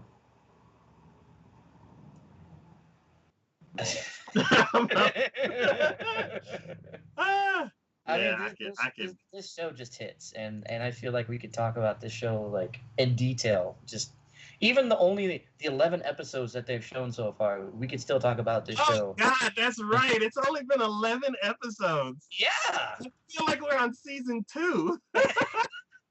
it's only been 11 episodes, and Oh I'm my just sitting there like, God. God, I had such a letdown when they're like, all right, well, next core, and I'm like, wait, what? Why are we ending? No, give me more. There's only been 11 episodes. Oh my God. Mm-hmm. I've had so many emotions in 11 episodes. I 100% agree. 100% agree. Like, I had such intrigue in the very beginning of how things were started. I had such an elation when Rudius had his breakthrough and he managed to get out and stuff like that. And just been such a roller coaster, but I've loved every second of it. Yeah, and it's just like, oh yeah. Also, look at the scale of the magic that we have. Yeah. Look, we can. There's consequences. A horse was too close to a tree and it got hit by lightning. Yeah. It's like, But oh, we don't can worry, repair we him. can we can yeah, we can revive it. I'm like, really? Holy crap. All right, cool. And then with the 3 languages, like Oh yeah. how many languages are there now? Yeah. And it seems like there's even more languages than what he's even learned. Like Yeah, he's only scratched the surface of it. yeah. Ah, And ever since it was mentioned, even like the first 3 or 4 episodes that we into it that we were, I want him to go to the freaking the uh the school. I want him to go to the mage school. I want to see the mage school. I want to see what this is yeah. all about. Ah, I'm like, what could even happen at the school? Like usually with the show where they travel to a school, there's like the the rich bullies Mm-hmm. and the guy who you're just best friends with right away. There's the And you're already thinking from the get go, like I'm already seeing him having the bully that comes up to him and looks down upon him because he's so young going into that school. Because I guarantee you, all the other ones are like much older, because they've already established the fact that people who learn magic and do magic are older. yeah, At first, Roxy was like the way she said it. I thought she was like the youngest um, magician, basically. Like no one would have been, you know, I want to say as old, but no one would have been like up to her level, I guess. yeah, You know, at her age, like she would have been way older, which is what kind of blew everyone's mind away was the fact of how young she was. But again, I'm just sitting here going, just like, God, I'd love almost just a Harry Potter moment of him going to school and just having just a crazy fun time of it. You know what I mean? was this the show where did they do Roxy's backstory? Or No. she Well, okay, so you met the village where she grew up in, but they didn't really like divulge because that was when they were doing the backstory of the demon dude. is that a And different show where somebody went to like a house that was a tree and like they wouldn't teach her anything right away? yes, that's a different show. Oh, okay. Okay, I'm like, God, they put so much in no. That's the witch show. The witch show. Okay. Okay, yeah. Yeah, so then like even at the school, I'm like, there could be elders who like one are just don't believe that he's as talented as he is just because of his appearance. And then Oh, that may be of I guarantee you, because even Roxy was that way from the beginning. yeah. And then even like somebody who has a bad relationship with his dad, now that we know that his dad has some like burnt bridges Mm-hmm. and ah man, this show could go on for like 18 more seasons.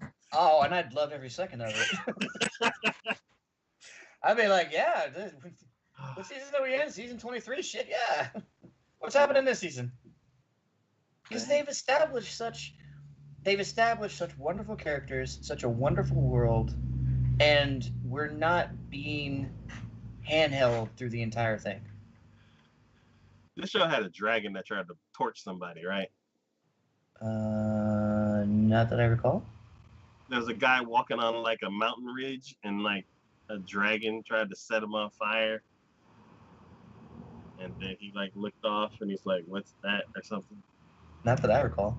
Okay, that may be another show. Then.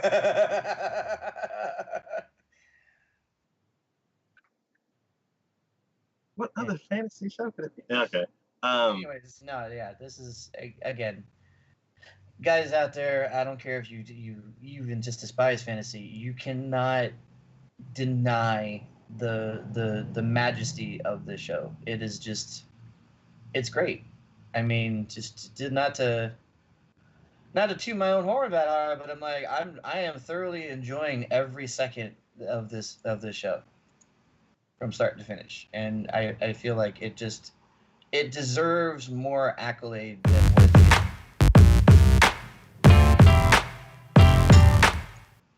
is. Oops. Uh-oh. I I clicked a button on my mouse and it went to a different scene. Um, Gotcha. okay. Yes. So Oh my god, this show's amazing. yes. Oh, I can't wait. All right. The next show we're gonna be talking about is scroll down. The hidden dungeon only I can enter. So, I hate to come off of such a high moment to then kind of bring us down to. And I feel like we should have done this. I know you do it in alphabetical order, but I feel like we should have done this in reverse order. I was like, oh crap, we should have done this one first. Yeah. So this is very much a stereotypical, very much. Yeah, now I feel horrible about this. Now I feel like I'm just gonna be talking crap about this show the entire time. Um, I mean, even towards the end, I had that moment of after I got done watching it, going like, why did I watch this again? What was my reasoning behind that? Where was I going with this? Um, it Well, it did hold your attention, so it did. I mean, it did. I'll fully admit it in its own way, shape, or form, or whatever, that it did hold my attention. And I was at least somewhat curious about like where we were going with it. You know, it's like, okay, like what's the end game here? What's the plan? And it did have its moments. It did have its moments where I felt like the character genuine, like the main character. Again, it's not to say that of my disdain for this anime, but again, I don't remember his name. But the main character did have his moments of he fully exceeded, I guess, my expectations okay. on, like he was really trying, and you could tell he was really trying. There were moments where it's like he struggled, or there were things that he saw that he wanted to fix or help with, and then he definitely, like, towards the end he had the where you all kind of, yeah, I guess, watching the anime or knowing where the anime was coming from, you could tell the end game was his master who was chained up, who gave him the abilities, who gave him, we were going to free her some way, shape, or form. Totally 10%, 100, get that. And it seemed interesting because the chains that were linking or holding her hostage took on her form and her abilities. And to me, I'm like, oh, this is great. So he's actually going to have to be pitted up against his own master and figure out what he needs to do in order to make this work, in order to defeat her. Um, and he started with nothing. Granted, at the very beginning of this, the only ability he had on his own was Wise Man, which gave him the ability to um, see. It gave him knowledge that most people wouldn't have, which is how he got to the dungeon to begin with. So, at the end of this whole situation, this whole ordeal, he comes to the conclusion that he,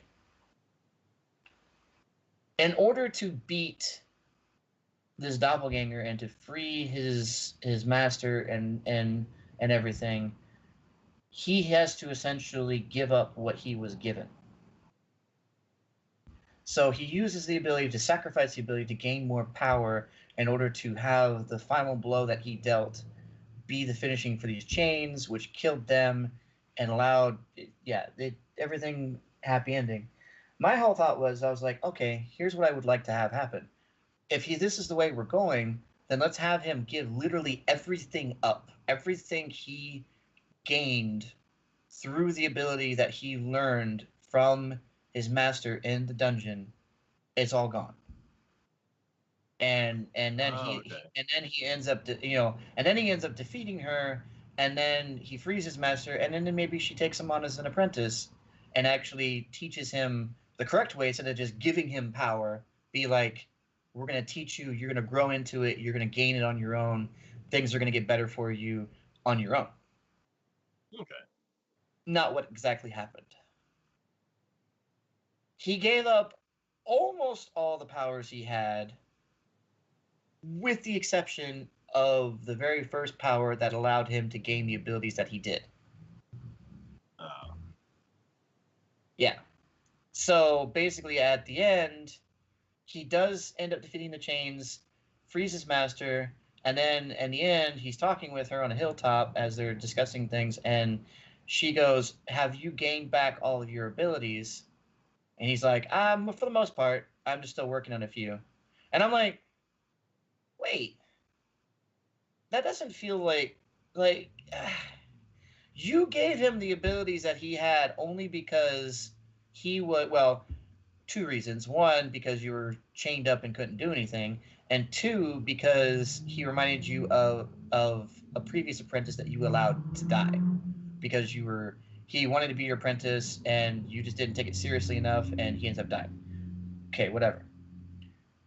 But now to have him, now that you're in the situation that you're in and it's no longer like a detriment or whatever, now you're just going to be like, yeah, you gain back all your abilities. It's like, again, that's stereotypical anime. I don't know why I'm ranting and raving against it, except for the fact of coming off of the last anime we were talking about. I may just be I may now be raising my bar up because I'm like, well, this is what this anime did, and it was amazing, and this was great. Why are Well, your we? brother was amazing. Yeah. Why are we going backwards now and making things worse than they were? That doesn't seem right. I mean, um, but yeah, I mean, again, this is a harem anime. He gains a bunch of girls. In order to boost his abilities, he has to do Uh, perverted things or this whatever. is that okay. Yeah. So, if we could take that part of it out, even if it was a harem anime and just be like, oh, he just has all these girls or whatever, and a lot of them fight with him or whatever, I'd be totally on board with that. I'd be totally cool with that. If he had to learn his abilities or his points for his abilities came about from a different way or whatever, I'd be totally on board with that. It felt so, again, stereotypical. We're just everything that everyone looks at animes and goes, oh, that's for like, teenagers or whatever to get their kicks off or just laugh at or whatever because it's silly or goofy or whatever. And it was silly, it was goofy in a lot of ways, and so much of what we got I felt was just kind of filler in its own way, sense or form, Uh, in a lot of ways. There was just like little sprinkles of here or there, just enough to kind of keep you moving forward. Of like, oh, there's this progression of a story here, somewhere in the midst of all this perverted chaos that we're dealing with here. Um, yeah. Again, I may just be putting it on a higher regards just because of the previous fantasy we had just been talking about and knowing how good that one was and how much better it could have necessarily have been. But yeah. okay. Who's your favorite character?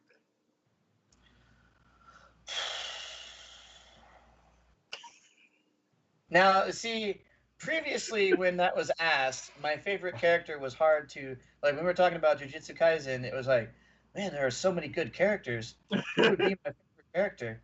Now you're like, who's your favorite character? And I'm like, did I even have a favorite character? Was there one that stood above the grounds of the rest that I could be like, yeah, they were pretty good. Oh, I liked them.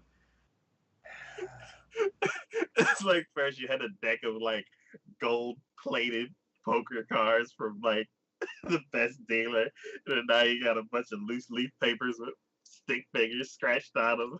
You're like, mm. Yeah, yeah, like, really? These are my options? What the hell? Can I get some better options?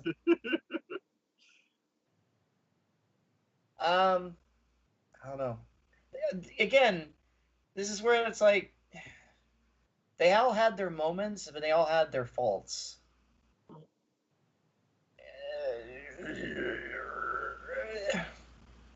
I guess the one girl you see in the picture, the red and white uh, outfit. I guess her. I mean, she was the most consistent, I guess, throughout all of it. There was one episode I didn't necessarily like because she seemed like she knew she was going to end up getting kidnapped, and instead of just coming out and telling the main character guy there that, hey, this is what's going to happen, or I think this is what's going to happen, and could you do something about that, or if it does happen, could you help me or in some way, sense, or form? She basically leaves it ambiguous until it happens, and then of course, what does he do? He goes and helps her and saves her, or whatever. And I'm like, couldn't we have just been forthcoming with the details in regards to this and let him know that shit was going down instead of just being like, well, you wouldn't come to save me if I was in real danger, da da da da da, or you know, I'm like, oh god. It seems so forced and so out of place. So yeah. Other than that, she was very much a solid character throughout. I mean, she helped the guy out as in any way that she you really felt that she had feelings for him, Uh, which is why that one instance felt so out of place. Because it's like if you have feelings for somebody, of course you're going to be upfront and honest with them. Why wouldn't you be? I mean, you have feelings for them. You know, it's like, but no, she had to be like, you wouldn't actually come out and actually say it. You know, I'm like, oh god, just stop, stop it, stop being weird. It's not. It doesn't feel right. okay. What was your favorite part? Um, Here again, just thinking back on it, I'm just like, was there a really good part of this? I mean, just to see, I guess in a sense, the main character, the guy, he because he's not a high standing noble, um, he was always looked down upon. So those instances where he overcame the odds and actually made, was better than what people were expecting of him. Okay. Was kind of those instances of being like, all right, cool, yeah, you're showing off a little bit, but you're actually doing a pretty decent job of it. So I'm okay with that, as opposed to other animes where you're just like, oh come on, God, just get over it, deal with it. You have the power, use it, use your abilities, Luke, use the Force. Hmm. It's like no, he was already in that thought process of okay, here's my problem. What can I do to solve it? Or with the abilities that I have gained, albeit not from abilities I gained myself. Hmm. What would How can I use these abilities to my advantage? And there was a lot of critical thinking in that regards, which I appreciate. So Okay. Cool, cool, cool. Um, I don't know if I even watched the first. Well, I don't know. They kind of look familiar. I think I've watched the first episode, but yeah. Man, this last month I don't remember anything. I don't even remember the first. I don't even remember the first part of Jujutsu Kaisen. But yeah. So that was the hidden door. Um, the next show and the last show we're going to be talking about is Slime. I was about to say, I'm glad we're ending on a high note because this was definitely That would have been high note. terrible if that was the last Oh yeah, no, that'd been absolutely horrible if that was the last one. I'd have been like, God, could we have planned that a little bit better? Uh, oh God, again. So this season I thoroughly enjoyed. Like, don't get me wrong, I enjoyed the first season of this because I mean, of course, why would I? If I didn't enjoy the first season, why would I continue watching it or whatever? But I feel like this was one of those instances where you'd feel like I'm just saying you would feel like okay, he's overpowered. There's no challenge for him, and everything. It's like where's the pitfall going to be? How are we supposed to feel for this character when everything he does is just OP as hell? You know what I mean? Then they kind of flip the script on you just a little bit in this one. I feel like. Yeah. They're like, all right, well, here's one of the problems. He can't be everywhere at once. Yeah. And I'm like, oh, you have a point. What happens when he's not there? And there's a crisis that comes up. Is he going to be able to handle it? Or, can he fix what if his subordinates weren't capable enough of being able to handle it? Which he has very capable subordinates, don't get me wrong. Yeah. But if his subordinates aren't capable of handling it, is he going to be able to handle it? Yeah. It's that's one of the questions that came up, and then it's like, and then the outcome of that is, if something comes up that he can't necessarily handle it, then how is that going to play out? And God, did it play out wonderfully? um, yeah, no, God, this has been amazing in my regards. Like it this opened my eyes to so much of a new possibility in regards to this, that I am God, I am now like on my edge of my seat, being like, oh come on, when's the next? Come on, continue, let's do this. Come on, this is awesome. This is great. I remember when we were like, when's the bad stuff gonna happen? Yeah, Just too happy right now. when we first started this, but because you knew it, because of the fact that like we've been in this situation before, where we've been like, all right, happy fun times. It's like, no, this is we're going too happy. We're going too happy fun times. Yeah. It's like they're trying too hard to make it look like, oh, we're everything's great. How could everything go bad? You're like, no, no, no, no, no. You're trying too hard. Where's Yeah. the pitfall? Where's the They problem gonna? they even got the guys like, you know, you should be worried about something like this. And the guy's like, you're being serious. You're being serious. It's like, no, I'm actually being serious. And he's Mm, like, oh, okay, maybe I should plan for you're gonna that. protect. Meanwhile, it's Yeah, already happening. yeah, yeah, yeah, yeah, yeah. Yeah. So no, God, so much of this, like, okay, so the Holy Night, that took me off guard because Yeah. I didn't remember until it was pointed out that Shido had made that comment to him earlier about her, and I was like, oh, you're right. She did say something about her and said, can you help her? I remember that. Yeah. I didn't remember it at the time, but once it was said, I was like, no, you're absolutely right. She did say something like about that. Um, so that took me off guard. But once it was revealed, I'm like, I can't believe I forgot about that. Um, Me, I'm like, could you please say more words to her?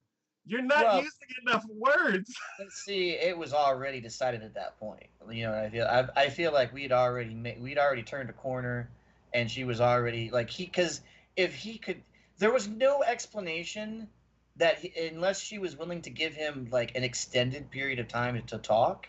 There was no explanation he could give right away that would not sound bad to anyone else in that regards. I feel like, you know what I mean. It was just not gonna I happen. I really wish that he like knew some kind of story from her, or like something that only she would know.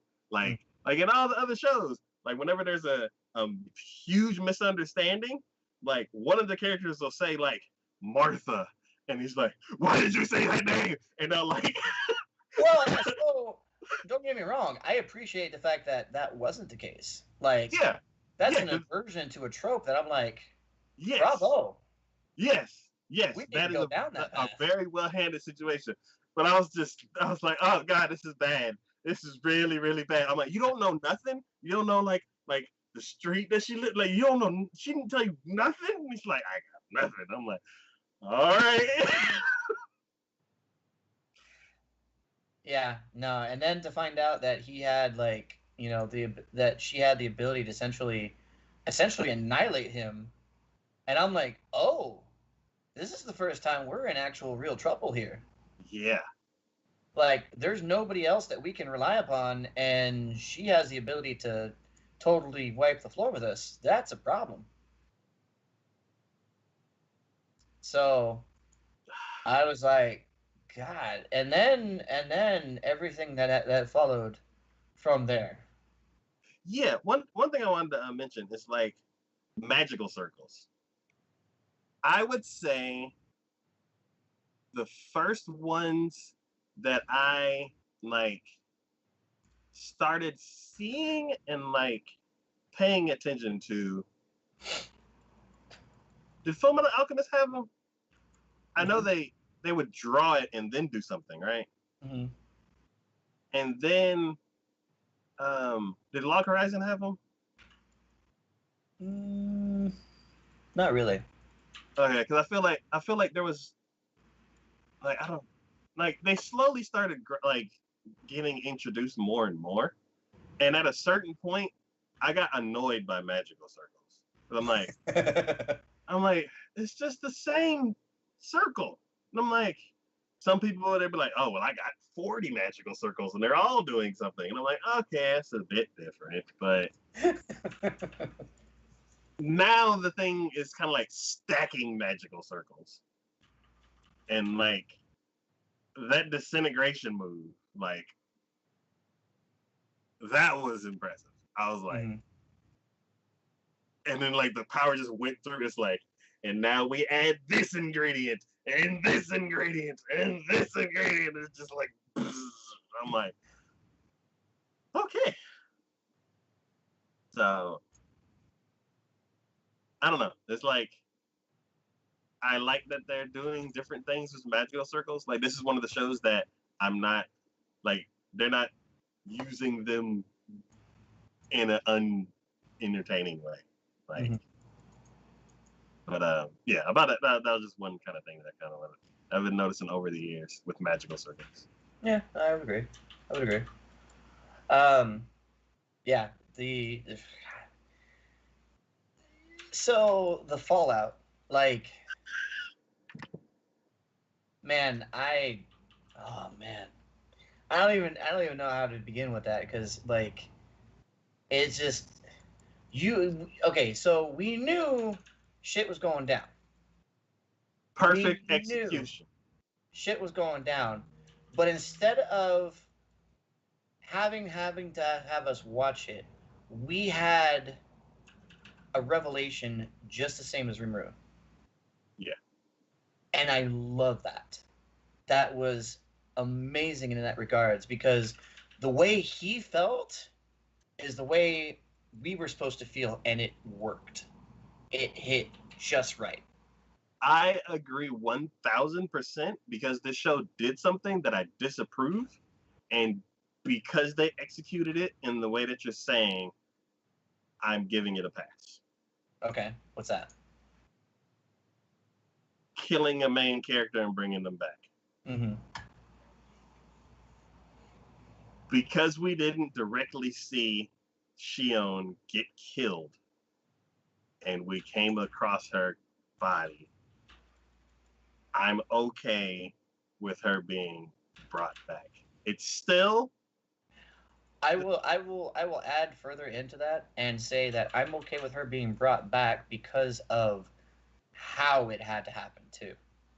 yes, Because one, just two things. One, when we were told that there was a possibility, the percentage we were given was so infinitesimal as to almost be laughable.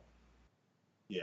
We're like, really? 3.14%? You're Pie, really? you're saying you're saying there's a 3.14% pie, basically, yeah, that we can bring them back. But here again, when it came, as I said before, a lot of times when it comes to main characters and watching animes, I put myself in that character's shoes. I watch a show thinking about decisions that are made and whether or not I would make those same decisions or not. You know what I mean? Or how would I come up with the thought process that they did?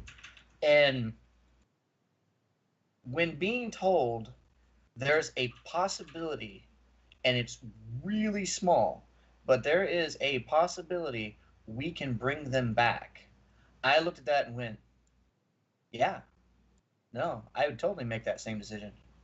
You're sitting there telling me that I only have a 3.14% chance of being able to bring the people who have been killed wrongfully back. Hell yeah, I'll take whatever risk I have to. And see, so that to me, one was why I gave that whole situation a pass, as stereotypical as it was.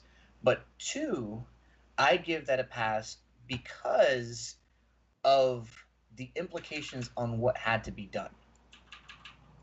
This entire time, we have been happy-go-lucky. We have been, you know, even from the very beginning.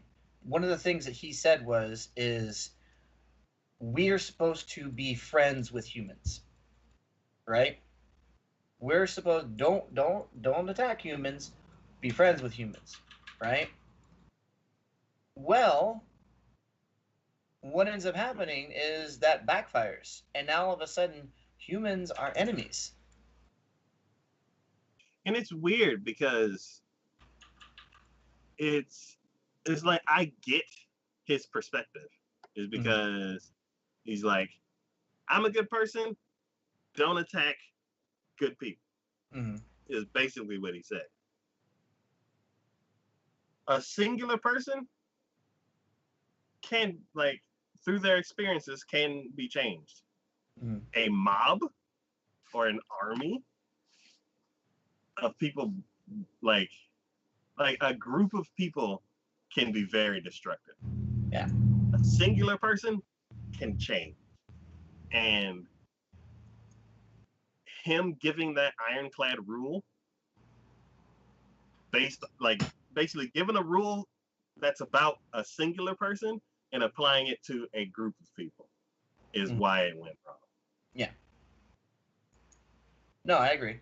But it's the fact that it did go wrong and there were repercussions to his actions beyond what we knew to be.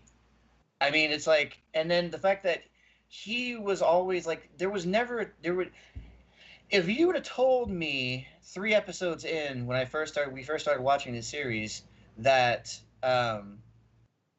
Rimuru would end up killing an army of humans, I would have looked at you like, wait, what? Why? What, it's like, no, that Yeah, I would never have thought that was going to happen.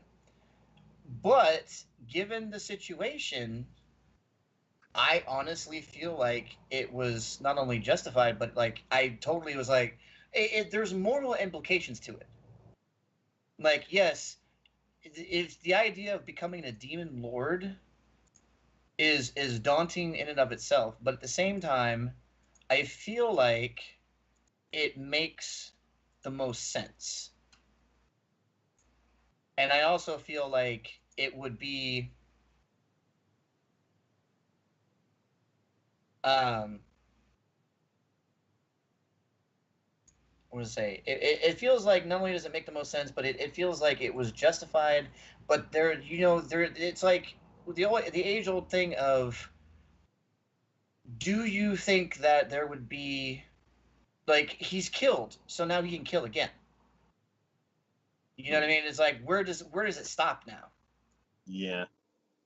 But you know, you've let open that floodgate, and now there are going to be repercussions, but there are still things going on. So I mean, he still has issues and problems he has to solve. Now the demon lords are going crazy. Now he has to figure out how to handle that. Now there are people that, I mean, I don't know. It's.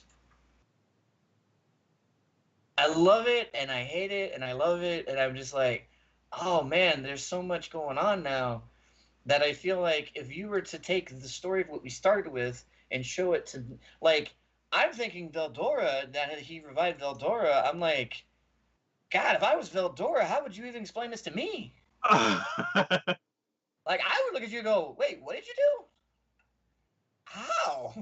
Where did we get from here? How did this happen? You know what I mean? I'm like, that's nuts to me in that regards.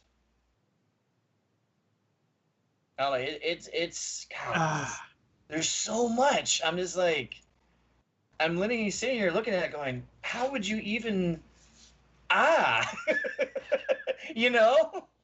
I, so just like a lot of the other shows, I vaguely remember the first season. The Archdemon, which is now like been upgraded to whatever levels above that, because like he just has this ominous demeanor. Mm-hmm. Like he could just say, "Would you please pass the butter?" I'm like, "I'm sorry, somebody else has to give that to you because I don't want to give you. I don't want to follow your instructions." Like just just his ominous and like just demonic presence Mm-hmm. worried me. Like when he brought him back out, and I'm like, "Oh, and he has two other." I'm like, he Yeah, had to fight them before. I'm like, ah, there's something that I feel like there's something that's gonna happen in that regards, and I'm like, are we ready for this? This could be yeah. bad. I'm like, why are you bringing him out? Because I'm scared of him. I'm like, you had him tamed for a bit, and now you're letting him free. No, don't do that, Reboot. And the fact Let that me. he upgraded That, him too. yeah, and then he was like, um, he's like, what should I call you? And I'm like, no, don't name him. And then he like named him and like is like, oh my god, that took half of my magic jewels. And I'm like, that's a lot. And then he's like, man, last time I did something, it only took 3%. And I'm like, that's 47% more. And then the little words of the world is what it was called. Was like, oh, but yeah, you're 10 times more powerful than you used to be. And I'm like, what have you done? You're like, oh, this is a problem. We have a problem on our hands now. And he's just brushing them off. He's like, yeah, go do something. I'm like, no, do that. Remember. So, I will say though, I like that whole instance. Like, you know, I love the fact that nothing like after it was decided that he was going to do what he was going to do, right? After we had made that decision, after we had come across that, it was nothing was then like we took our time and we showed what was going to happen and how it was going to happen. You know what I mean? Like they didn't just gloss over it or just be like, "Oh, he just killed everyone" or whatever. No, no, we saw in detail how that transpired, and it felt so gratifying to see. Because even after that, they made the people that were there doing all that stuff, like you saw what their intentions were. You know for a fact their intentions were far from pure. yeah. You're like, wait, they're gonna come in there and they're not only are they gonna kill all the monsters in there, but they're also going to potentially pillage and rape. Oh, that. All right, I'm not about that life. Okay, and to me, it's like after overhearing that conversation, and it's not like one of those things where it's if had their commander or whatever had been like because he stepped in right after that was said during in the army, had their commander come up and been like, knock that crap off, you know what I mean, like, no, that is Yeah. not what we're here about, that is not what we're here to do. We're here to kill some monsters and defend humanity. I would have been like, okay, this is what they believe, this is what they're thinking. But the fact that the commander pretty much brushed that aside and was like, hey, rest up, we're going to be leaving here soon, you know what I mean, I'm like, you are just okay with that. And Yeah. go further with that, when the mage dude saved the one outworlder or whatever, and then basically kills him, takes his body, It's like the despicable nature. Like they showcase that so well. The despicable nature of these people that in the end, what happened? I'm sitting there rooting for all of it. I'm like, no, hell yeah, no. That's bravo. They needed to die. That was going to be a problem otherwise. You know what I mean? Yeah, and even like reflecting back to when Rumi was like, "Don't hurt humans. Humans are good," and then you cut to that scene, and you're like, no wonder everybody was like, "Are you sure, Rimuru?" Yeah, Because from what we've experienced all these years, yeah. that's Oh yeah. not a good idea. Let's see. They didn't showcase that in the first season. Yeah, Like the first season, the only one we thought was bad was Demon Lords. yeah, That was it. Like Carry On, we're like, all right, he's a bad guy. We need to handle that, And then we're like, well, we barely managed to squeeze by with Millen and not having that be a problem, but that could have been a major problem. It's like so many compiled issues coming up, and we're like, no, that's a problem. No, that's a problem. But none of it had to do with humanity. yeah, This season was the first one. They're like, you know what? Humans are a problem. You're gonna have to deal with it. Humans are yeah. a problem. And even And out, I'm like, all right, yeah, no, I'm totally on board with that. I'm totally with that. yeah, even the Outworlders, they're like entitled and spoiled, and they're like, Oh man, man, man, man. I'm like, I yeah, hate all of you. yeah, oh yeah. No, the very first time they walked into town, I'm like, y'all are some whiny little bitches that just you're like, oh, why are these monsters having it so much better? They should be living in squalor. Da, da, da, da, da. I'm like, I'm like, don't you know because how hard they work? because they have a good king who tries to do his best for them. Like, yeah, and they work like dogs for this stuff too. But they know that by the time they're done, that what they're going to end up with is going to be amazing, and it is. Yeah, Yeah. So I mean, I'm like, to me, I yeah, that there was no contest in regards to that. I think that was well deserved on that regards. But I also feel like, I mean, it's definitely a moral issue because he killed humans. As a monster, he's trying to put forward the etiquette and the idea that humans are, or that monsters can be good, just as much humans can be good.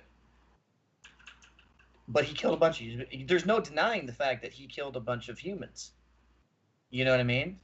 yeah, Just the same instance as when he was facing that one girl from the church. There's no denying the fact that he ate Shion. He can't deny that. He did. It's a fact of life. Um, but I mean, what are we? It's like, it's just because this is why I really enjoy it because it's a moral ambiguity spot. It's where you look at it and go, do the ends justify the means? And then she doesn't know the fact that when he ate Shion, that he was literally standing there in her form crying because of the fact that he felt her emotions and he understood the implications and what it meant and what it came to be. You know what I mean? yeah. And she asked him to do it. Yeah, and she asked him to do it, but the girl doesn't understand. The Yeah, church girl doesn't understand that. She has yeah, no understanding of that whatsoever. She just knows that her friend got eaten by a slime. That's all she knows. And he can't deny that because it's true. yeah, So you're just sitting there going, "Oh my God, how do you fix that?" Because he can't deny it, and now the only person who would have been able to clear him of that was is dead. yeah. You know what I mean? So it's like, how do you? And it's like there was one hint that like somebody gave her intel and he found out, and he's like, you can't ask like, who told you about me? Like who's telling you this? Yeah, So who's he who's can like, who's divulging this information? yeah, because if anybody, I would think it'd be the other worlders or something, like somebody that like is at his in his position where they know the background, like his background, I'm like, the only people that's like close to having a similar background would be the Otherworlders. Hmm. But I don't know who else would, or maybe the somebody at the level like who, like the guy who took over the one of the Otherworlder guy's body, like somebody at his level who would know way more about the world than the king, the military, and any of the regulars. So Oh, like there's somebody else at that high of a status that knows what's going on, and they're yeah, pulling the strings. And I hate yeah. it. And getting back to what we were talking about before with Rimuru and the reactions and things that have transpired, it's like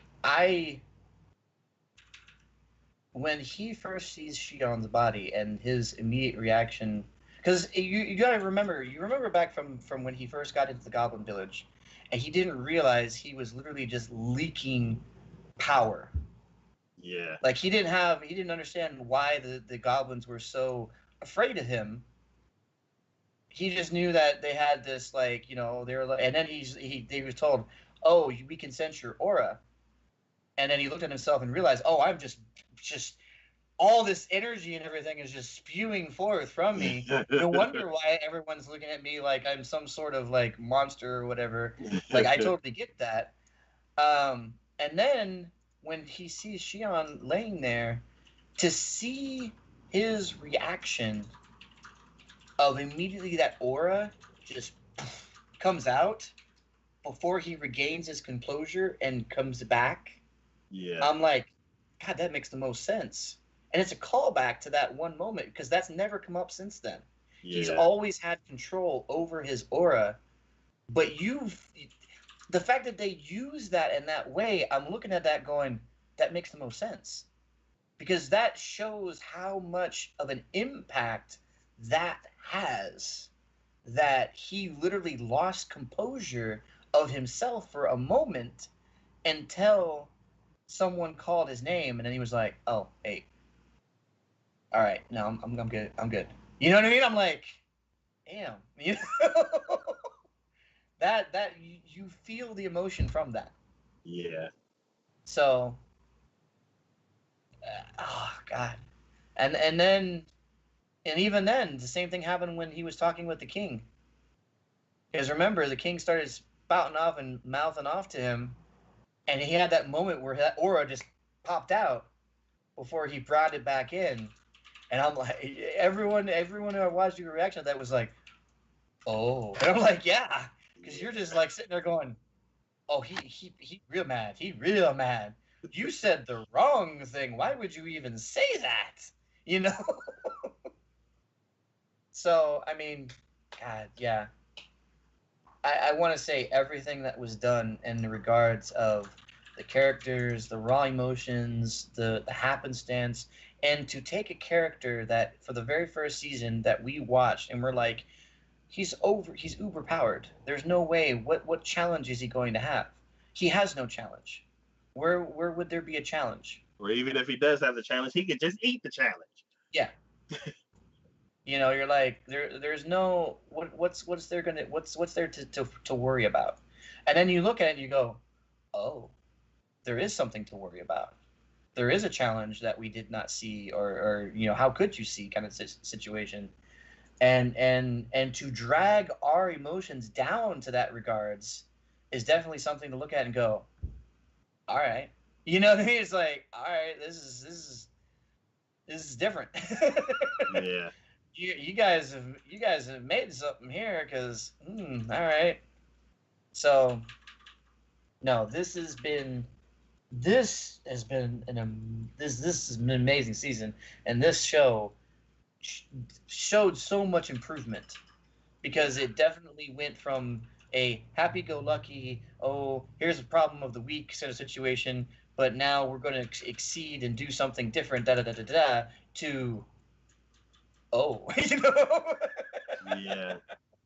um, so I'm yeah, I've it's weird. It's like the the power distribution in this world.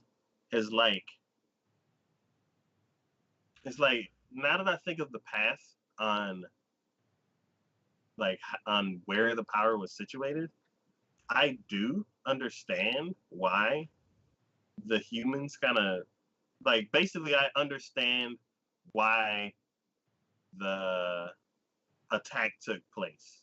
Mm-hmm. Because before Rimuru, there were monster clans just kind of spread throughout the forest, and everybody else were at the power that they are currently.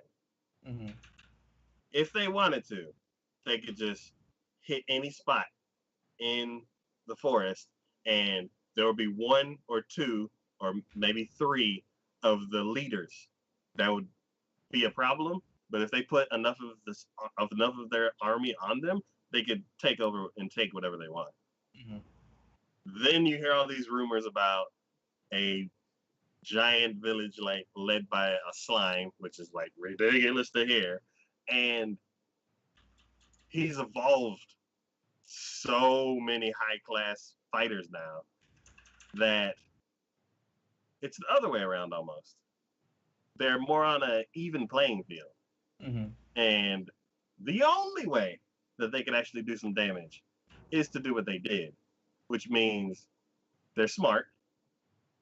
They've been spying and like watching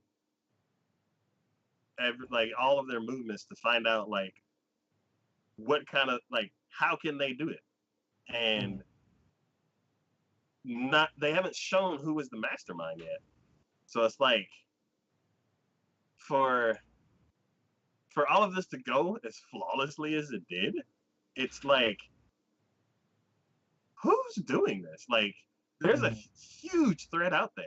And it's Yeah. like, is it Clayman? I'm like, I don't know. Like, he's just been kind of chilling, just sipping on his wine and like controlling his puppets. But like, would the humans listen to him? I don't think so. But there again, Clayman has been one of those that we've known who's been he never gets his own hands dirty. He just Yeah. he controls things from behind the scenes. Yeah. So it's like the church, like the group that's the church, like what's her name doing now? Like I need to pull up the character sheet again. Yeah, yeah, yeah. like like the girl with the disintegrator, like what is she doing now? Like Mm-hmm. she accomplished her mission and then where was she headed next? Like Well, and then the thought process comes up is just like, Hinata. is she going to get told that Rimuru is still alive? And Because what is she going to do when if she does get told that?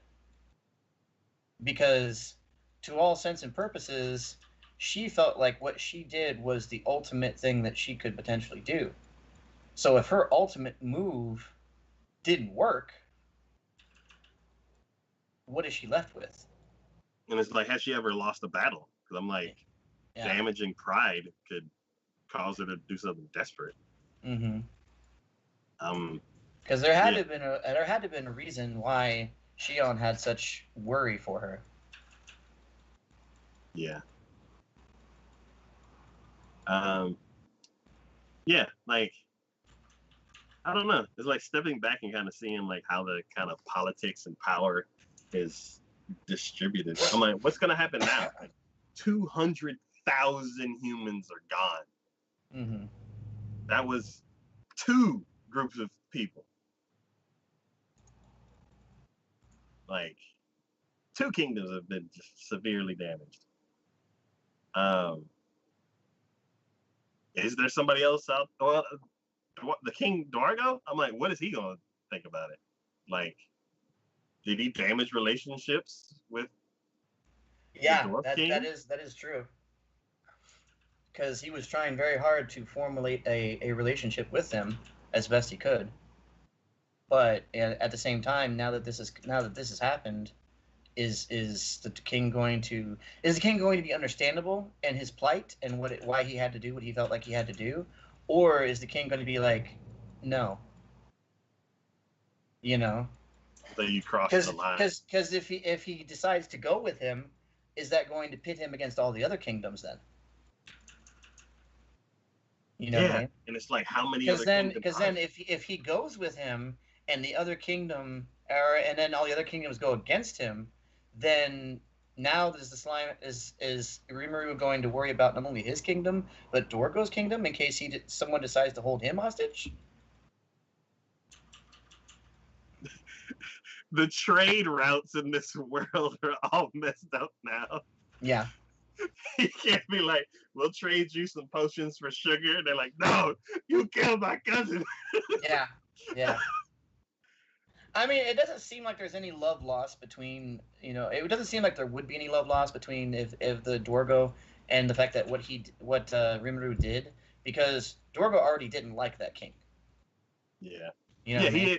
he even was he gave a tip saying that they should watch out for him, Yeah. right? Or Yeah. he said the king was greedy. Yeah. Because Rimuru actually recalled that, I So think. my whole thought process question is, I know Rimuru kidnapped the other king and the high person of the church or whatever, and I think that might have been a good move, but I know his intentions were to replace the king.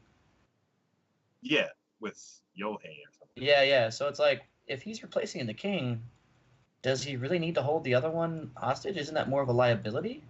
Yeah, I was wondering why. Because he's like, I'm gonna wipe out everybody, including the king, and then you're gonna take his spot. And I'm like, what? And then he ends up getting the. Now, mind you, it was really awesome the way that was handled, because he blew off the king's arm. That king was so stubborn and proud. Oh yeah, no, he deserved everything that he had coming. I'm like, It was like, dude, you're an idiot. how dare you speak to me in that tone? I'm like, do you see what he's done? Yeah. Do you understand who you're talking to? I think everyone gets it in their mind that he's a quote unquote slime. And so therefore that's the linchpin of all of it. They're like, he's just a slime. Why am I bowing down to a slime? But it's like, dude, take that out of context. Look at what he's done. Look at what he can do. Why are you? No, you're stupid. Yeah. Do you know who you're talking to? Do you know who you're talking to? Exactly. Oh my god. Obviously not, because you wouldn't take that tone of voice with me if you did. God. Yeah. I'm wondering how this is gonna involve the kids too. Like, are they gonna hear of the battle? Like, he wore a mask for part of the time. I'm like, they know that he can transform into a slime. Do they know that like he's the king, like the leader of that, and like a battle happened between them two? Like, then there's still that like mystery fairy that's inside that one girl that he gave the mask to. Like, there's still so many like hanging story threads that I'm like, where are we going next? Like, yeah. No, I agree.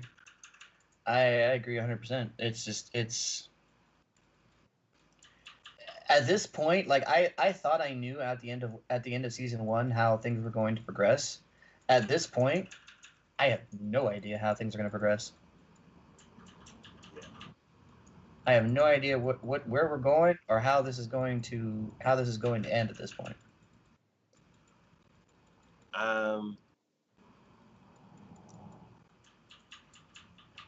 Who's your favorite character? I plead the fifth on this. God, I have no idea, because every character had their good moment. Yeah. Every character had their good moment. I was pleasantly surprised with literally every person.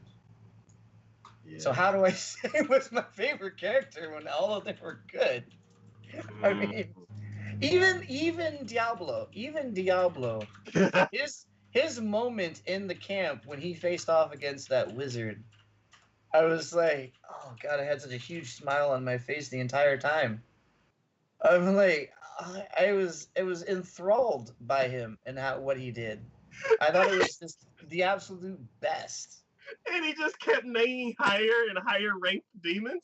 And he's Yeah, like, "Oh my god, you must be at this." And he's like, "Oh, I know what to do with that." He's like, yeah, "No, you must be at this." And I'm like, it just kept getting higher and higher. Like, how many ranks are there? Jesus. yeah, yeah.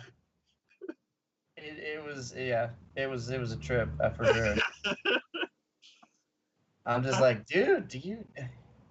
If at one point you get to this point and you're like, man, you gotta be this side or this side. When do you stop and be like, I can't do shit against that? I feel like he should have stopped a long time before he finally did. Yeah. Uh, I mean, definitely at the point when he cut off the magic, because he's like, if you have somebody who cuts off all magic in the area and they seem not at all like worried about it, that should throw a red flag up somewhere. Like you shouldn't just go, "Oh, you made a stupid mistake." It's like he can bring it down anytime he wants if he chooses to. How are you thinking he made a mistake when literally? Yeah, I'm just like, dude, you're so out of your element. It's not even funny. This season had a lot of barriers. Yeah, I would agree. Yeah, that um every like everybody who was alive got an upgrade, and then everybody who passed got brought back to life. Did Gabita breathe fire before Not to my knowledge. or fly? No, but the fire that you're talking about, I don't think came from him. I think it came from the sword sheath that he had. I think it was Oh, magically induced. okay. And his flying wasn't more flying. How did what's his face say? It's falling with style. I think Because that's more what it came up to because he and here's the thing. I think what we have come to the conclusion of is what they came to the conclusion of during their meeting. He nobody I'm gonna say everyone kind of just took it easy, I guess, would be the main junction of it. yes, Because they just knew they're like, well, we have Rimuru. What do we have to worry about? There shouldn't be anything we have to worry about. yeah, So the reason why, what's his face was able, all of them, those Outworlders were able to do what they did, was because everyone wasn't taking it as seriously as they should have. Because once there was no barriers to speak of, and once they were like, once Rimuru basically said, you have full reign to do whatever, just don't die, basically. And I'm like, oh. I'm like, that's never been a thing that's been said before. And he's now like all on board with us, them doing that. I'm like, all right, this is we've taken this to a new level now.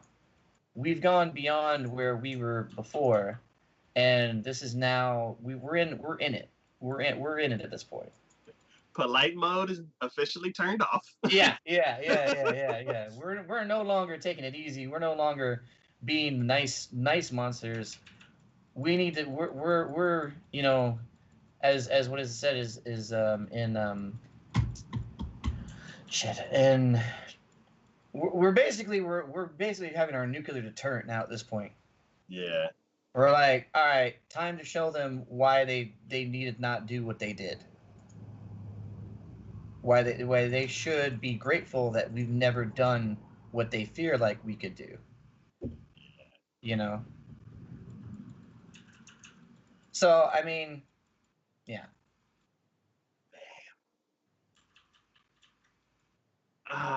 so next season, what's gonna be happening? What are the story threads that could be the main focus? Well, I think Clayman's going to be a big focus. I feel like I because the demon lords are fighting, I would say yes. Yeah. I mean, we're gonna have to handle Milim. That's just a thing. Something's got to happen with Milim. We're gonna have to make that decision, essentially. One side thing, forget for like the fourth time. The Orc Lord. Uh huh. How when they were taking retaliation, and what's his name's like, you want me to take him? And he's like, no, I got him, and just beat him into a crater. Yeah, yeah, yeah. I was at the point where I was like, I think he's had enough. I think he can stop now. Well, I mean, and he even kind of admits that he's like, all right, I took that too far. You know, he's like, all right, I'll finish you off now. I should not like be. Yeah, he's like, I was taking it a little too far. I feel like it's what he was kind of coming up to the point of. You know, it wasn't like he knew he had taken it one step too far, but he at the same time he was that to me was something you're like, well, he's taken it one step too far because he needs to take it one step too far because of the anger that he has and what's transpired. You know what I mean? Yeah. So it's not it's understandable as to why it happened the way it did, but at the same time, you're like, dude, goddamn, you're literally because he could. It's kind of an instance of like Gohan, I'd say, because like he literally was waiting for him to heal. Yeah. Like he'd stop punching him, you'd see the heal particles come up, and you're like, and then he'd go back to punching him. I'm like, you're just waiting on that. You're not even letting him actually like. All right, I mean, granted, I get it, but goddamn, dude. And it's like that for me. That's like character development on the Orc Lord because before he was just this giant beast that was just heading towards the village and destroying anything in its way. This is a different Orc Lord, mind you. Oh. So remember, Rimuru ate the other one. Ate the other one, and he named this one. Okay. I was like, why is he smaller? Okay. Yeah. Yeah, that makes more sense. So he still has Orc Lord status. Yeah. He's just not. He's like second in command, is now the leader. Yeah. Okay. Okay, then so even though I did feel like bad after like a couple punches, I'm like, all right, this is a little bit too graphic for me. Hey, you can stop now. I don't want to see this anymore. I think he's had enough. And then as soon as what's the name saves him, then he starts being a jerk again. And I'm like, you know what? That guy should have just pummeled you in the footing. Like yeah. like, there's reasonings behind that. Like this show does a good enough job, I feel like, in really making you feel like there's no reason why we should feel any sort of remorse about what happened with the to the humans or whatever, because they deserved every second of what they got. Yeah. You know. Okay, so yeah, after that little side tangent, so the Orc Lords, you said Milim needs to be stopped because she's transformed to her regular form, which I was like, in the intro, I'm like, who is this pink-haired girl? See, I knew something was coming up with Milim because of the fact of the storyline that they had put out and the reasoning why What's-Her-Face knew about the fact that once he became a Demon Lord, he could bring everyone back, was because, like, that was Milim in that story. Oh! And that's also the reason why all of her abilities are dragon something or other.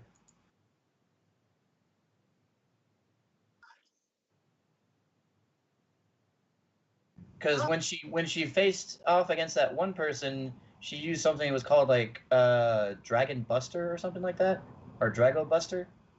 And in this one was something else, Drago something. But that's the reason why. Wow. Is because she's actually half dragon. Which is probably the reason why, as a demon lord, she's as powerful as she is. She has the most power out of all the demon lords. But here's another callback to you. Remember when Milim and Rimuru first met? Milim and Rimuru first met, and she made a crater in the area before him. Rimuru asked Great Sage, "How more powerful is she to me? Or how close are we in power?" And the Great Sage says, "She's more powerful than you times 10. What did Great Sage tell Rimuru when the demon that got resurrected? As soon as you said times 10, I'm like, yep, they're matched. They're matched. Oh. Oh, speaking of the Great Sage, what was it trying to give him that failed? What do you mean? It was like reading off stats and it's like confirmed. Reading off another stat, confirmed. And it was like fail, fail, fail, fail, fail. That was when Great Sage was trying to upgrade herself. Okay. But she succeeded.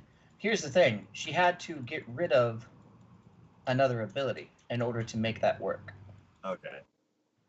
And the ability she got rid of was the ability that Rimuru had used in order to gain the ability of Black Flame. Because he had Black Lightning to begin with. Right? So he had it was Shion's ability that he had gained, which was the ability to essentially recombine the abilities to an extent, which is how he got Black Flame.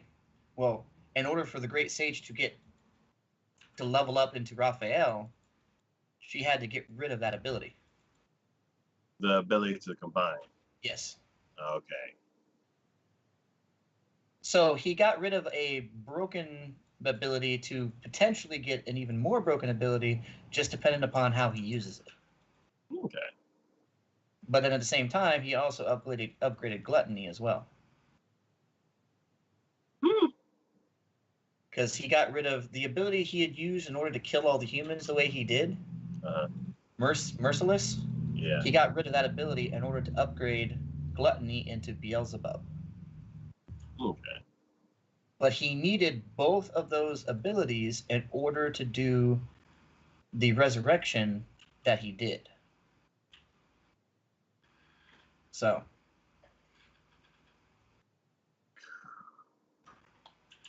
All right.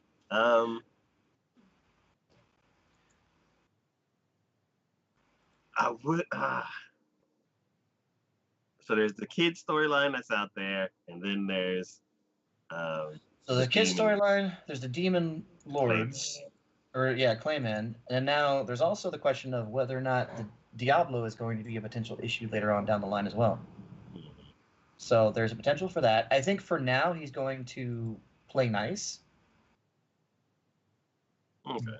But there's also the possibility that he might not at some point in the future. So I mean, there's a lot of loose ends going into season 3, and then the whole political drama, and then the whole political drama, because I think the first thing he's going to have to do is figure out the whole king thing.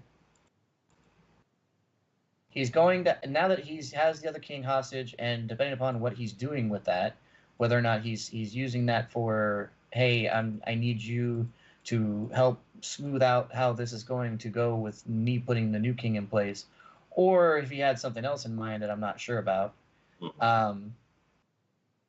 He's going to have to do something about that, I think, first off, just because that's a kingdom he wants to have under, like, putting the other person as king and making sure it sticks seems like a much easier fix than trying to do everything else. So I feel like that's going to be his first order of business. Okay. Afterwards, that's a little up in the air of what he will need to do in order to, like, what's his first order of operation to get rid of, because I mean, his doing what he did, that's obviously going to have political ramifications, because yes, he killed a bunch of people, and now people are going to see them as monsters. But then at the same time, yeah, like you said, what are the kids going to think after hearing the fact that Rimuru did that? Is there going to be time for him to explain? Because that one spirit that went inside the girl, um, we already knew she was going to be a problem. That Rimuru Yeah. said, "Oh, that's a future problem that I'm not going to have to worry about till later on." Well, Yeah. you know what I mean? It's like, how later on are we talking about? Because it could be right around the corner, and you may not even think about it. Yeah. And then also when he gave the girl the mask, there was like that flash. Mm-hmm. So I think Veldora, because now he's released Veldora. I mean, he did it for good reasons, yeah, and but he just released the dragon. it was all his intention to begin with to do that from the start.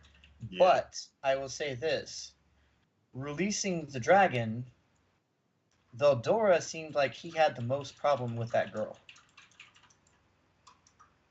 Like whatever it was that was causing that, Veldora seemed to have the most problem. So whether it's a problem for the girl or a problem for Veldora remains to be seen. Okay. Because it could be the fact that she may have the ability to put Veldora back in a cage. Ooh, And Veldora may see that as a threat. okay. That would suck. Yeah. The first best friends of the show. Mm-hmm.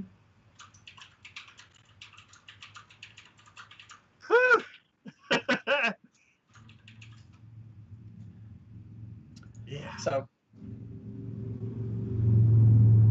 This was a very these three shows, like normally like we start a bunch and then the ones that we do finish, there's like a couple that are good or they have like all be good. These three shows I finished are like outstanding. yeah. No, I totally agree with you on that.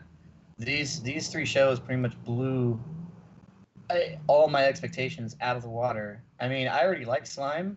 Now I absolutely love Slime. Now I think it's just going to be amazing.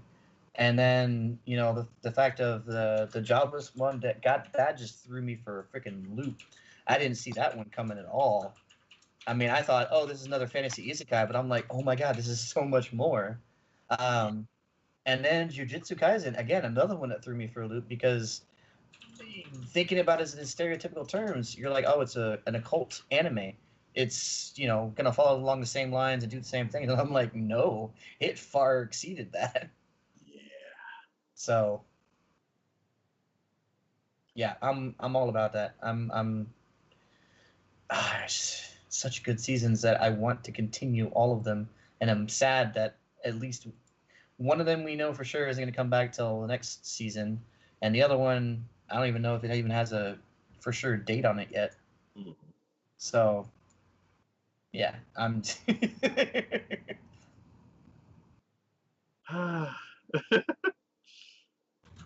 well, that is the four shows that we finished this season.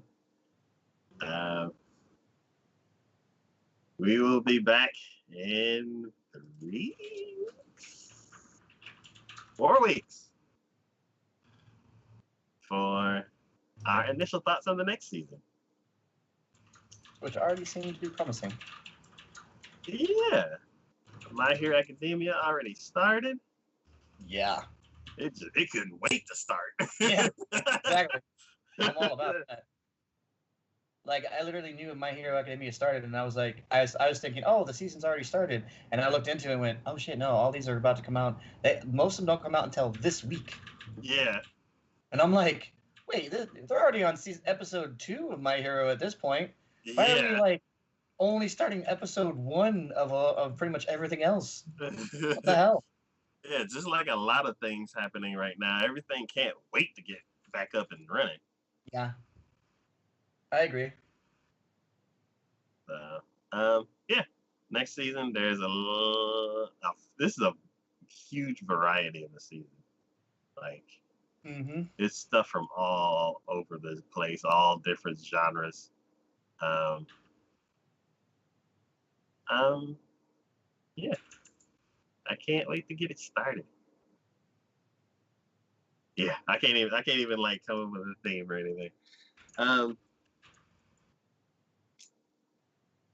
but yeah,